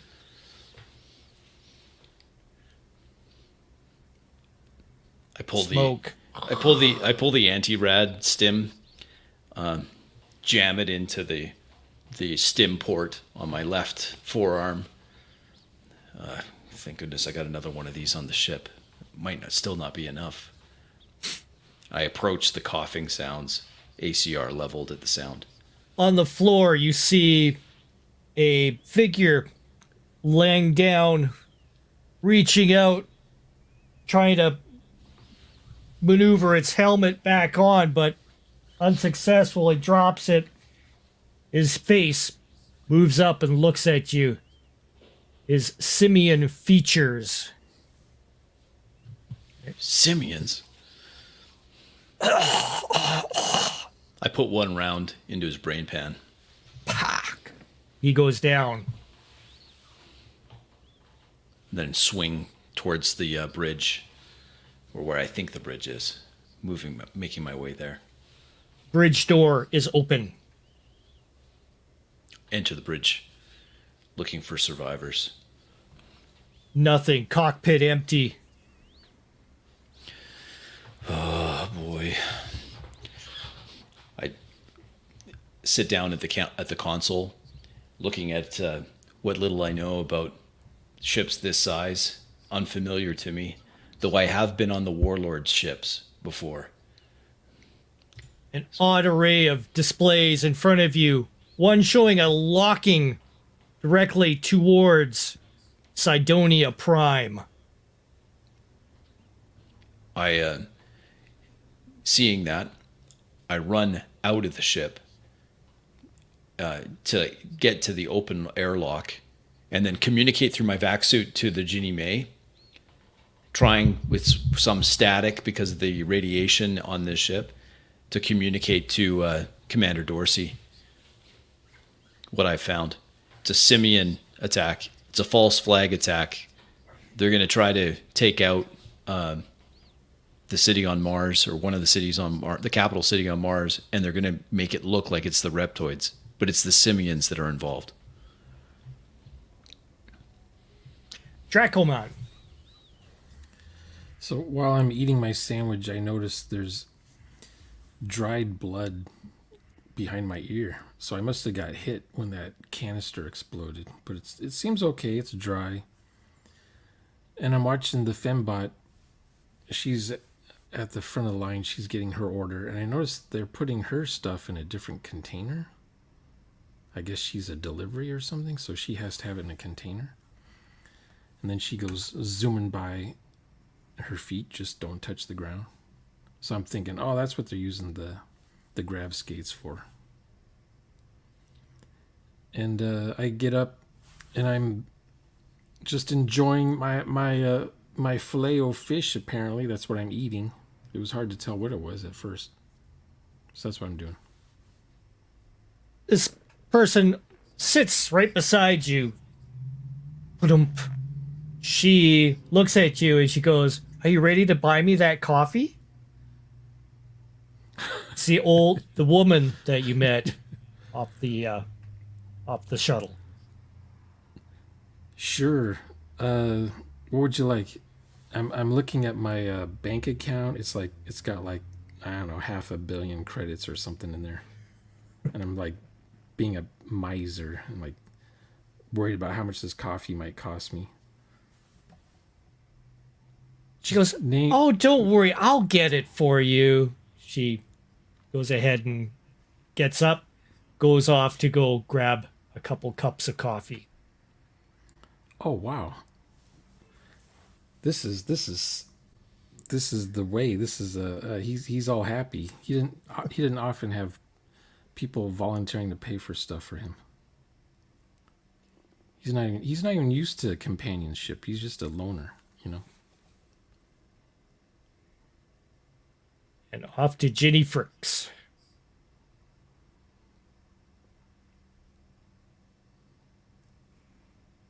Oh, you're muted. Muted. Muted.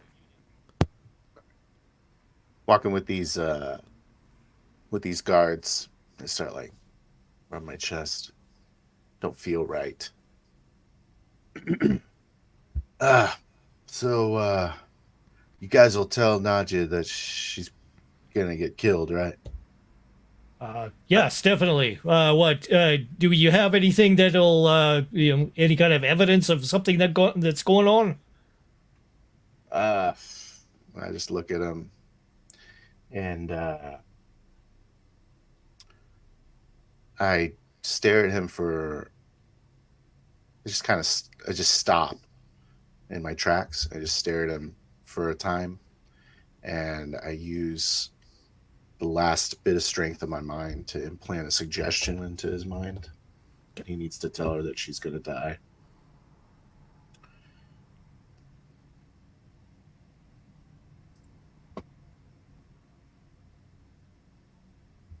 I fail. He And, I winces start as coughing. And I fall over. This foam starts dripping out of my mouth. Get a medevac. Yeah, he calls it. Call it. Bring us on, medevac, on the way to sector 1. And I look up and I say, I should have skipped the donut.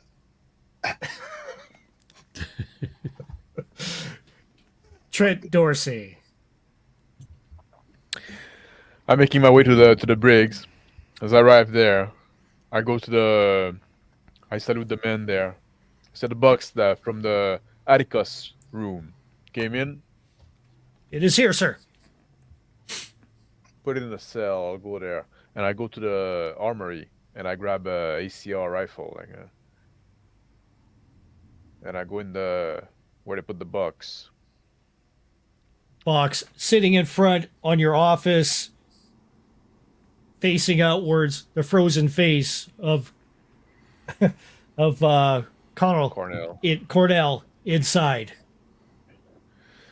Let's unfreeze that motherfucker. I go to the control panel of the freeze box. See if I can figure it out. Fairly easy. I do Disengage. sequence. Poof. Anvar. I leap across the space between the scout ship and the Ginny May. When I arrive at the Ginny May, after floating over, I get an alarm on the vac suit. I far exceeded my rad protection. It's not looking good. That's a fatal dose.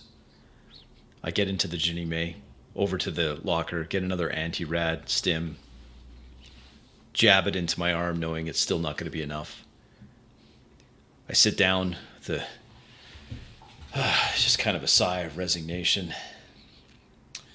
I type out one last message to Commander Dorsey, and then I put everything left into those thrusters of the Ginny May. And it again, a streak of the drive plume stretches out for a good 100 kilometers as I just blast forward. Eyes start bleeding as the G force just plows me back into the acceleration chair. I start coughing as the rads they're just tearing my body apart from the inside. And I plot a collision course as best I can as I struggle to remain conscious, to plow into that remaining scout ship. Dracomon. And I'm sitting there in the diner, looking out the window, enjoying my coffee, my company with me, and I'm looking out and I see it looks like a shooting star heading out there. And I say to her, this station is way safer than being on Mars, I have to say. Life is so much easier on this station than down there on Mars. I agree, she says. I'm having a time of my life up here. I'm so glad to have met such a wonderful person like you, Mr. Oman. Likewise. Now, does Anvar's ship collide with the other ship yet? Because he's the shooting star. Yeah. Trent Dorsey first. Oh, okay. Gotta wait. I look at Cornell that's waking now. He comes forth. He's like, my head, as he pulls out. So Cornell, you're trying to smuggle yourself on my ship, on my station? I was supposed to be, I don't know. My head is spinning. Better find your spirit soon. I got no patience today. He's like, where am I? Where am I? It's so blurry. You remember me? I get up and I go closer to him. You. Grab him by the jacket. Oh. Hey. Dorsey, long time no see. Uh, Not every- long enough. everything's cool, right? Cool. What you doing here? Well, Traveling in freezer now? you know, it's one way of avoiding. You know, everybody knows who I am and everything, right? I have You know to what meet I'm with doing my here? disciples. We've got plans, but what's going on? I just met with some of your disciples. One of my men died. Disciples? But no, why? The guys aren't supposed to be here for another month. I'm supposed to stay here, get a face change, and acclimate. What are you From talking about? Yellow jacket, black maze. That's your guys, right? Uh, uh yeah. My disciples usually don yellow uniforms. Yeah. Yeah, they were out there like shooting on my station. What? What? What? I don't have anybody here yet. What are you talking about? I got a few buddies there that seem to belong to you. I, let me get my head on straight. You got coffee or anything here? Look over my shoulder to one of my officer. Bring him a glass of room temperature water. Goes ahead and pours it for him. Hands it over to him. Anvar Atticus. Struggling to stay conscious. The drive plume of the scout ship, the only thing that I'm focused on. I push Ginny Me to her utmost. My last words before I black out. You're a good ship. You've been a good ship. Roll your piloting. That's an 11. You black out.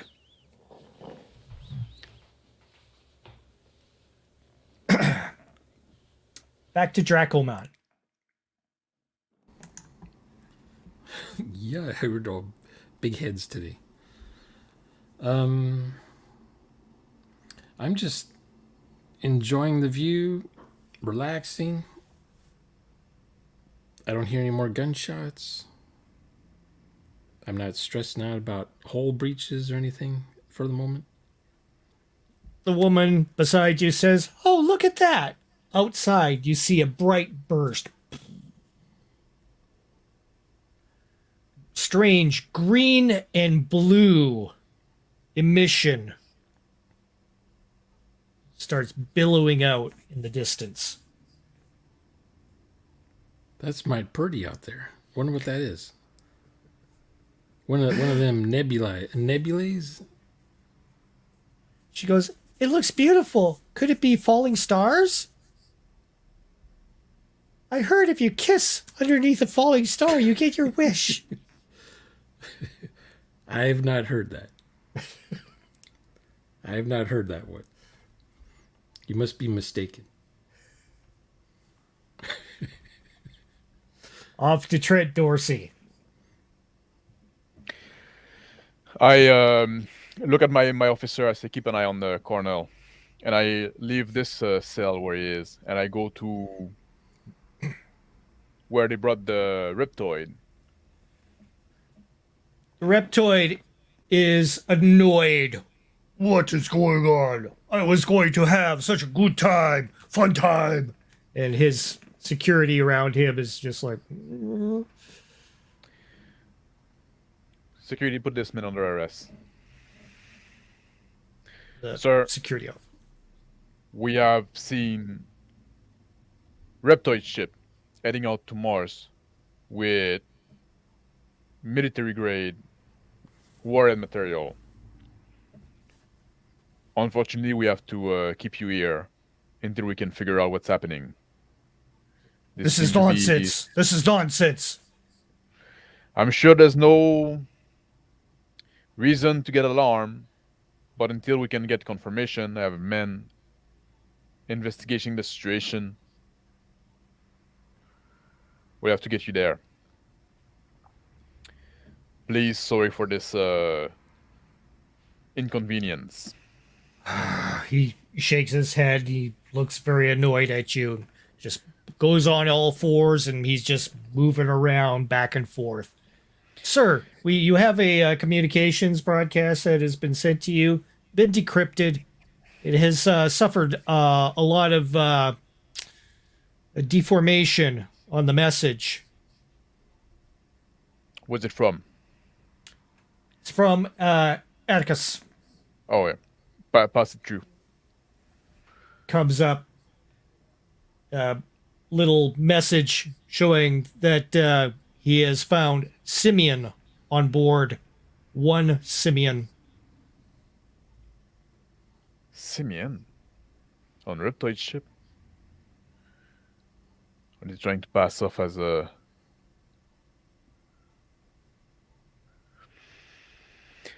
I called the security deck. Security deck blares up at the same time. Sir, we have detected a massive explosion off on the port side. How far? 250,000 kilometers away, sir. Fuck. Anvar. Guess didn't make it. We also have a notification that the two voids created by the unknown disturbance have been dissipated. We are getting signals of one ship, scout ship, looks like a reptilian scout ship, disabled. The other totally destroyed. No sign of the FXS-14. Send a ship to investigate. To if any survivor. Roger that. We also raised the security level to red. I'm now thinking we're now putting the station under military order.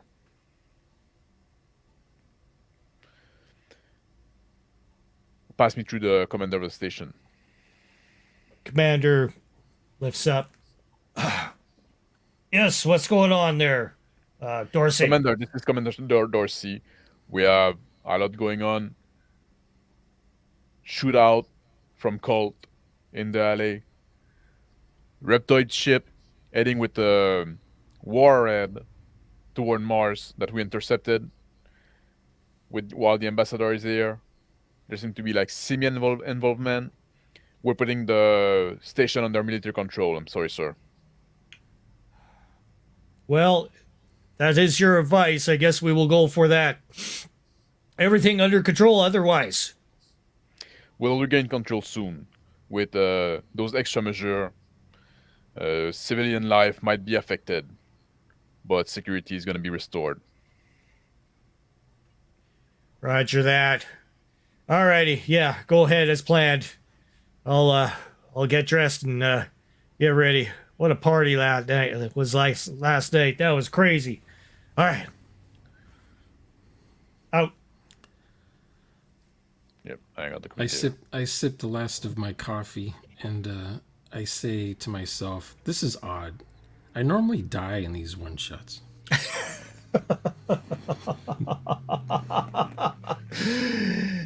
And let's end it right there. Hey, We may as well. We're at the 4-hour mark already. Come on back in, guys. Hello. That was whack. That was fun. Wiggity whack. That was whack, man. That was whack. But was Yeah. it a good whack? I think it was. Absolutely. I like how we, like me and Phil never met, right? Right. Yeah. Right.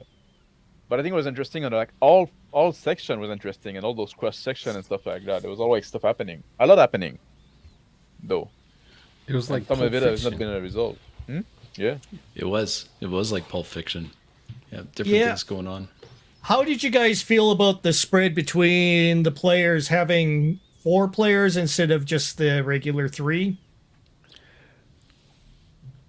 Oh, I think that worked well, and I like how you kept like going from scene to scene. Like I think you had a good rhythm on that, right? Yeah. I was trying real hard to kind of keep on a rhythmic. I had to go kind of oddwards a little bit for a bit there, but Yeah, because sometimes we're doing like stuff together, right? yeah. So yeah, a little bit of adjustment.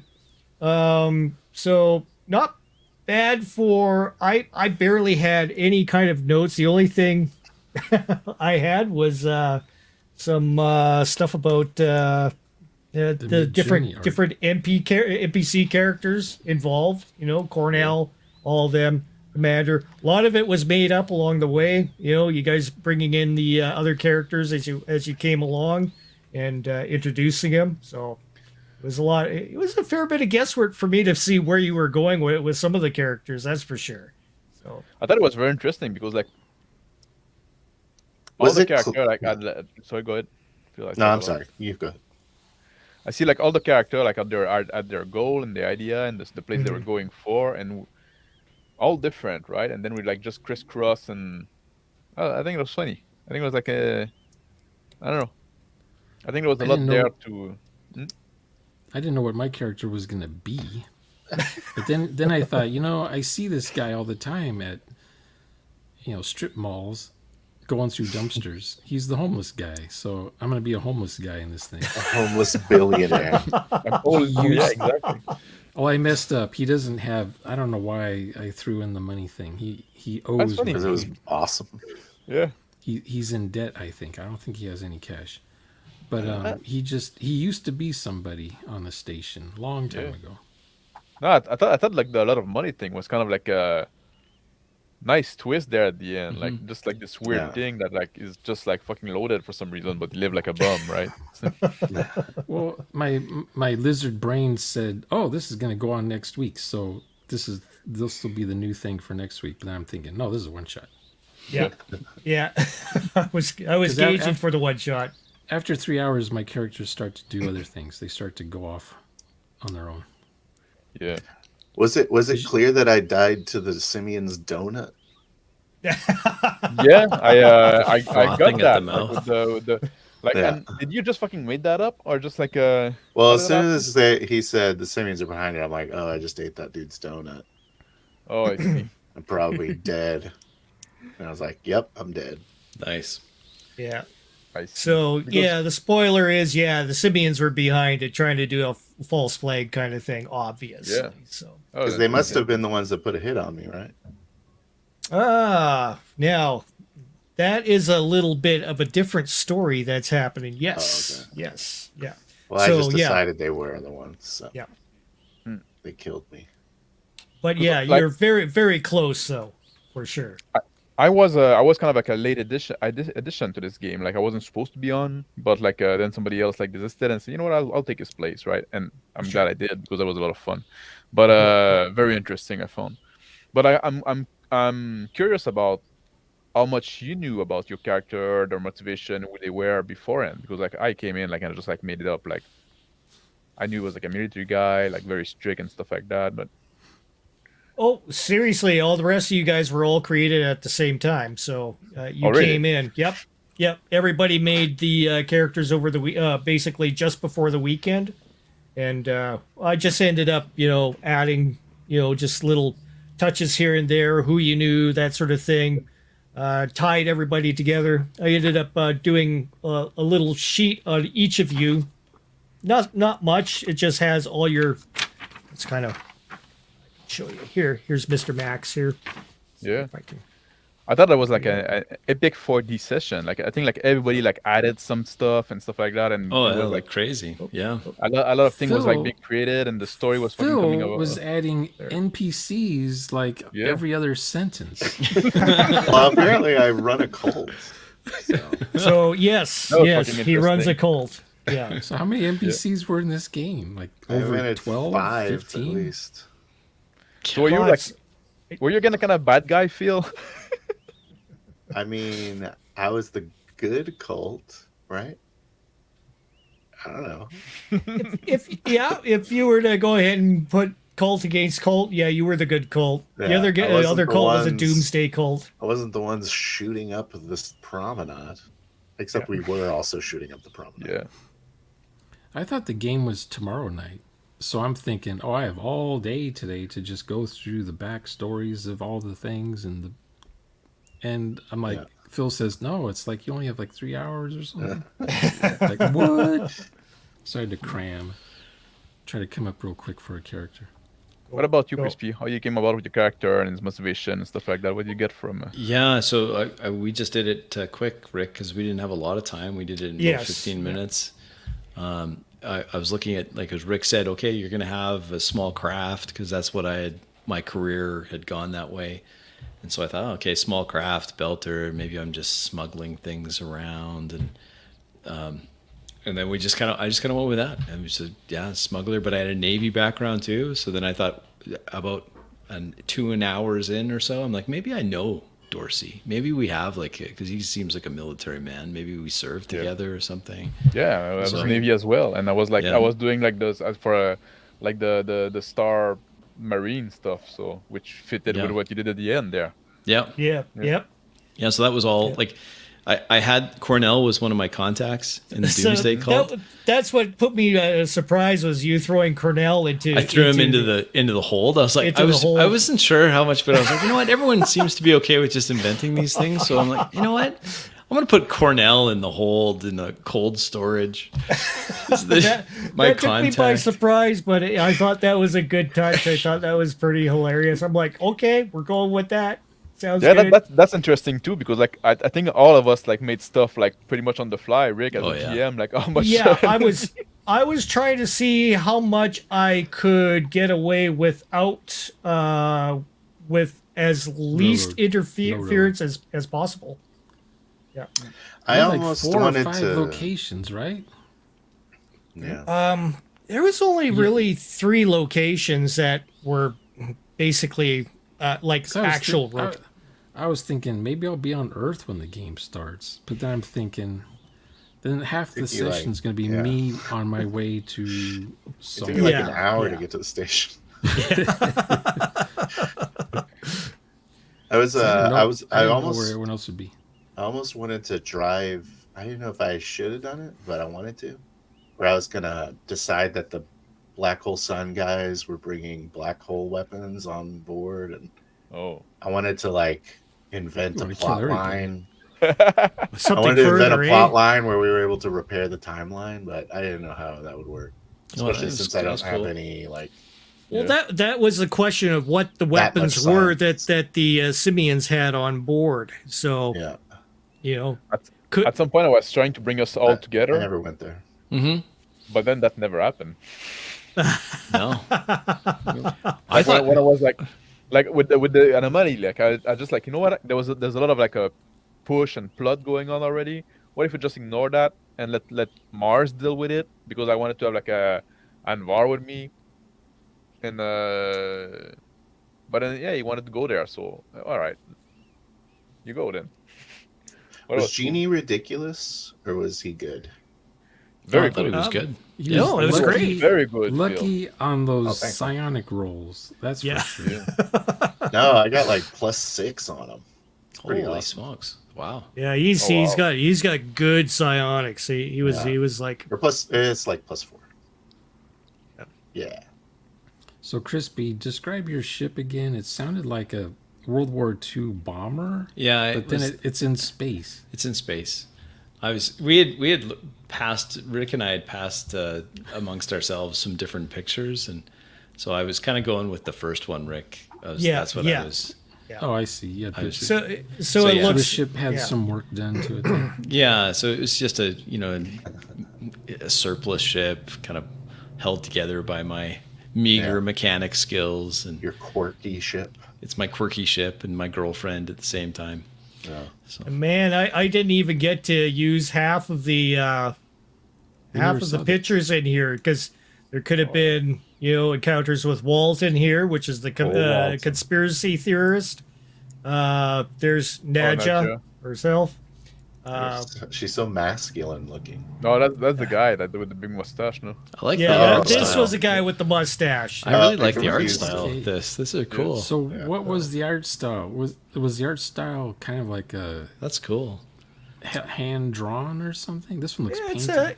a illustration by. That's really cool. I yeah. like it. Oh, that's right. You're picking Isn't Cornell the those. singer? Yeah, of Black, I used a couple artists. Garden? Yeah, Chris Cornell. Chris Cornell. Yeah, I was I thinking, just made the okay, link now. yeah. Some other ones that could have been something that could happen, but half of That's funny them because I wouldn't yeah. even use them because you guys were making up so many NPCs as it was. I was like, oh, that's cool. That's cool. That's awesome. Yeah, we made a lot of stuff. Yeah. Yeah. That was that I found it was strange at first, but there again I was just like, okay, we'll just let it all happen the way it is. It was kind of like a big experiment for me because I've never had like everybody going full hog co-creation like that. But yeah, it was pretty cool in its own kind of way. Yeah, I it was didn't know how interesting the too game because- would go. I thought Yeah. there'd be pictures of all these NPCs that were, but when I noticed that we're just making this stuff up, I'm thinking, oh, there's no way we're gonna know what this stuff looks like. Yeah, no kidding. Yeah, Yeah. it's the thing. There's only so much prep that you can do. You should have had Joseph ready. Joseph. Oh yeah. The guy, And the- man. But that Nanja, whatever her name is, she could have Nadia. shown up, I think.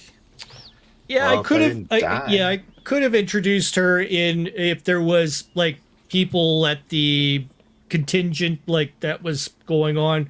Who knows? I mean, Crispy, you could have been entered in somehow that way. The same with Fricks could have been in there as well somehow. But it was. I didn't know how this was gonna entangle everybody, so I just let it kind of just go the way it was.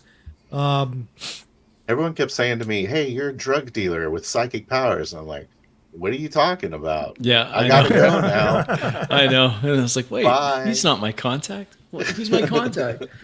I'm like, Cornell, you lied to me. But And I kept on doing this Reptoid thing. Because one of my contacts was Korgar, the warlord. And so I kept on sending that out because I'm like, okay, well, my motivation is to try to get more product that I can sell because he's my source. Yeah. But anyway, it didn't work out. that we could have went that way as well, like with So, if you didn't yeah. do with the anomaly and stuff like that, right? Just like, I thought for sure we were going to go PvP for like half of the session. I thought it was going to be Genie is going to melt my brain or Max's character is going to put me in the slammer.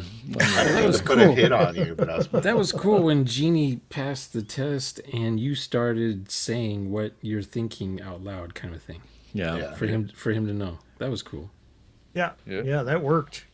Yeah, that did work. Yeah, that was good. That was a good part. but that's the thing too, like with all our character, like not knowing each other, or sometimes like knowing each other from the past and stuff like that, but like not starting together, not being a party that worked together, all having our own motivation. I thought it was very interesting, and it was like a bit chaotic because we were like putting on our side and doing our own stuff, but I think we managed it pretty well, to be honest. Yeah. Yeah, this is the first game I've been in a while where I did not know what the other characters would be. Yeah. Now, Phil wanted to say, hey, you want to know about my character? I'm like, no, I don't want to know. I don't want to know. Because then everyone would have to tell me what theirs is. I don't want to know what just one character is, Yeah. Yeah. So that was The only cool character I finding didn't out know as was we went. Crispy. Yeah, I actually really like that. I like not knowing what the other characters were because then when I was listening to your turns, I was like, oh, I have a chance to discover what these other characters are. Yeah. So Max, did you not know I was psychic the whole time until I said I was psychic? I Did you guys knew. I think I knew, Okay. but I knew also by how you role play and you acted upon it, course. right? Yeah. Yeah. It was like, but like I said, like I didn't get to meet your characters. Yeah, that's true too. Yeah, yeah. I saw Phil make his character, so I knew he had psionics, but I was thinking, oh, yeah, whatever, he's psionic, whatever, boring. I didn't Well, think that it was gonna be one of legitimately those rolled, psionics. by the way. Nice. Yeah, and at some point, like when I was trying to get like give reason to get people together and stuff like that, that's why like I went like, oh, do we have any like psionics on board and stuff like that? And I was saying, well, because like people acted like people knew that I know Phil had everybody the and their power, mom right? knew it. It's like, Yeah. So maybe that could be a way that we can like for some reason get together, but then that didn't take, and that's all right. We just like move on, right, and just like Yeah, his crew is kind of like his little circle is their own little thing. So Yeah. they weren't they only talked amongst themselves whenever they mentioned their leaders, psionic abilities. Mm. But Yeah. that I was just- yeah. And I thought Drac was fun, like with all this, like, oh, stop shooting at my station. And I just, like how the guy, it was kind of well, I made those. I Yeah. was involved in that. Everything. I was the one that was I was trying to Crazy think of old man. a mannerism that he would have. yeah, Yeah. yeah, that was And interesting. I remember, being a security guard, old geezers would come into the mall and they would say, "Hey, I used to work here. I poured the concrete here in this before they're built." And I'm like, "Oh, really? Oh, really? Yeah. That's nice." I do the same. And then you're Every like, old shut man up, has a old story. man. when I'm around building, I'm like, yeah, I built that. space concrete. Yeah. This building's 100 years old. Like, well, Yeah. you're Well, elected. where I used to live, there was this company that made those spaceship houses back in the 60s. Right. They look like flying saucers, and people would buy them and put them somewhere and live in Those them. geodesic domes, those ones. Yeah, kind of. And I'll send you a picture, Crispy, if I find one. I'll put it. What are those called? The Discord. fairs? What kind of fair is that again? There's still some of them left What? around It's that like haven't been recycled. it's an old American tradition. It's like some kind of Like fair. the expo. Yeah, where they show that? like the Universal futuristic. Fair. Oh yeah. Yeah, there kinda used like to be that. those, like Expo And '86. every once in a while, I'd run into some old geezer. He'd say to me, "We used to build spaceship houses up on that hill there." And I say, "Yeah, I remember. I used to ride my bike up there and watch you guys put them together." Now it's the freeways and the trains have all obliterated that hill. It's gone. The hill's gone. Oh, But in the 60s, you go up, when on the way to Radio Shack, you always watch the guys build the spaceship houses. "Dad, I want you to get a spaceship house for the backyard." He's like, "No." shut up! Take the trash out. Pick up the dog All poop. I don't know what your life is. I thought also it was interesting, like all our fate at the end, like we're kind of like linked, but not like like feel like being poisoned and Crispy, like basically almost dying like a hero's death, right? Kind Yeah. of, right? Yeah. Dying and then choosing to die. He Yeah. didn't wanna die Drag just from like living his radiation. life. I didn't want back to on- die from back radiation. home. When I saw that guy, like I put that simian out of his misery, and I'm like, I'm done. So And Trent like kind of like putting himself in control of the station. yeah, Yeah. I'm in charge now. I thought that was Yeah. good. Hey, I'm the hate to break captain it now. to you, but we're doing martial law now. Sorry. Yeah, Yeah, sorry, Sorry. Alrighty, let's close her out. Yep. Awesome. I appreciate. This was a very different session for me, so it was very cool and something I'm willing to try again. That's for sure. With this full co-creation, like all out, much more than what we've seen with like Centauri, which I thought was cool. Shauner, thank you for coming in with the crew here. Phil, awesome as well.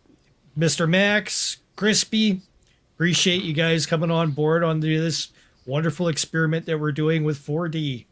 And we'll close her out with the usual ending, and we'll come back in at the end show. See you Thanks, guys Rick. on the other side.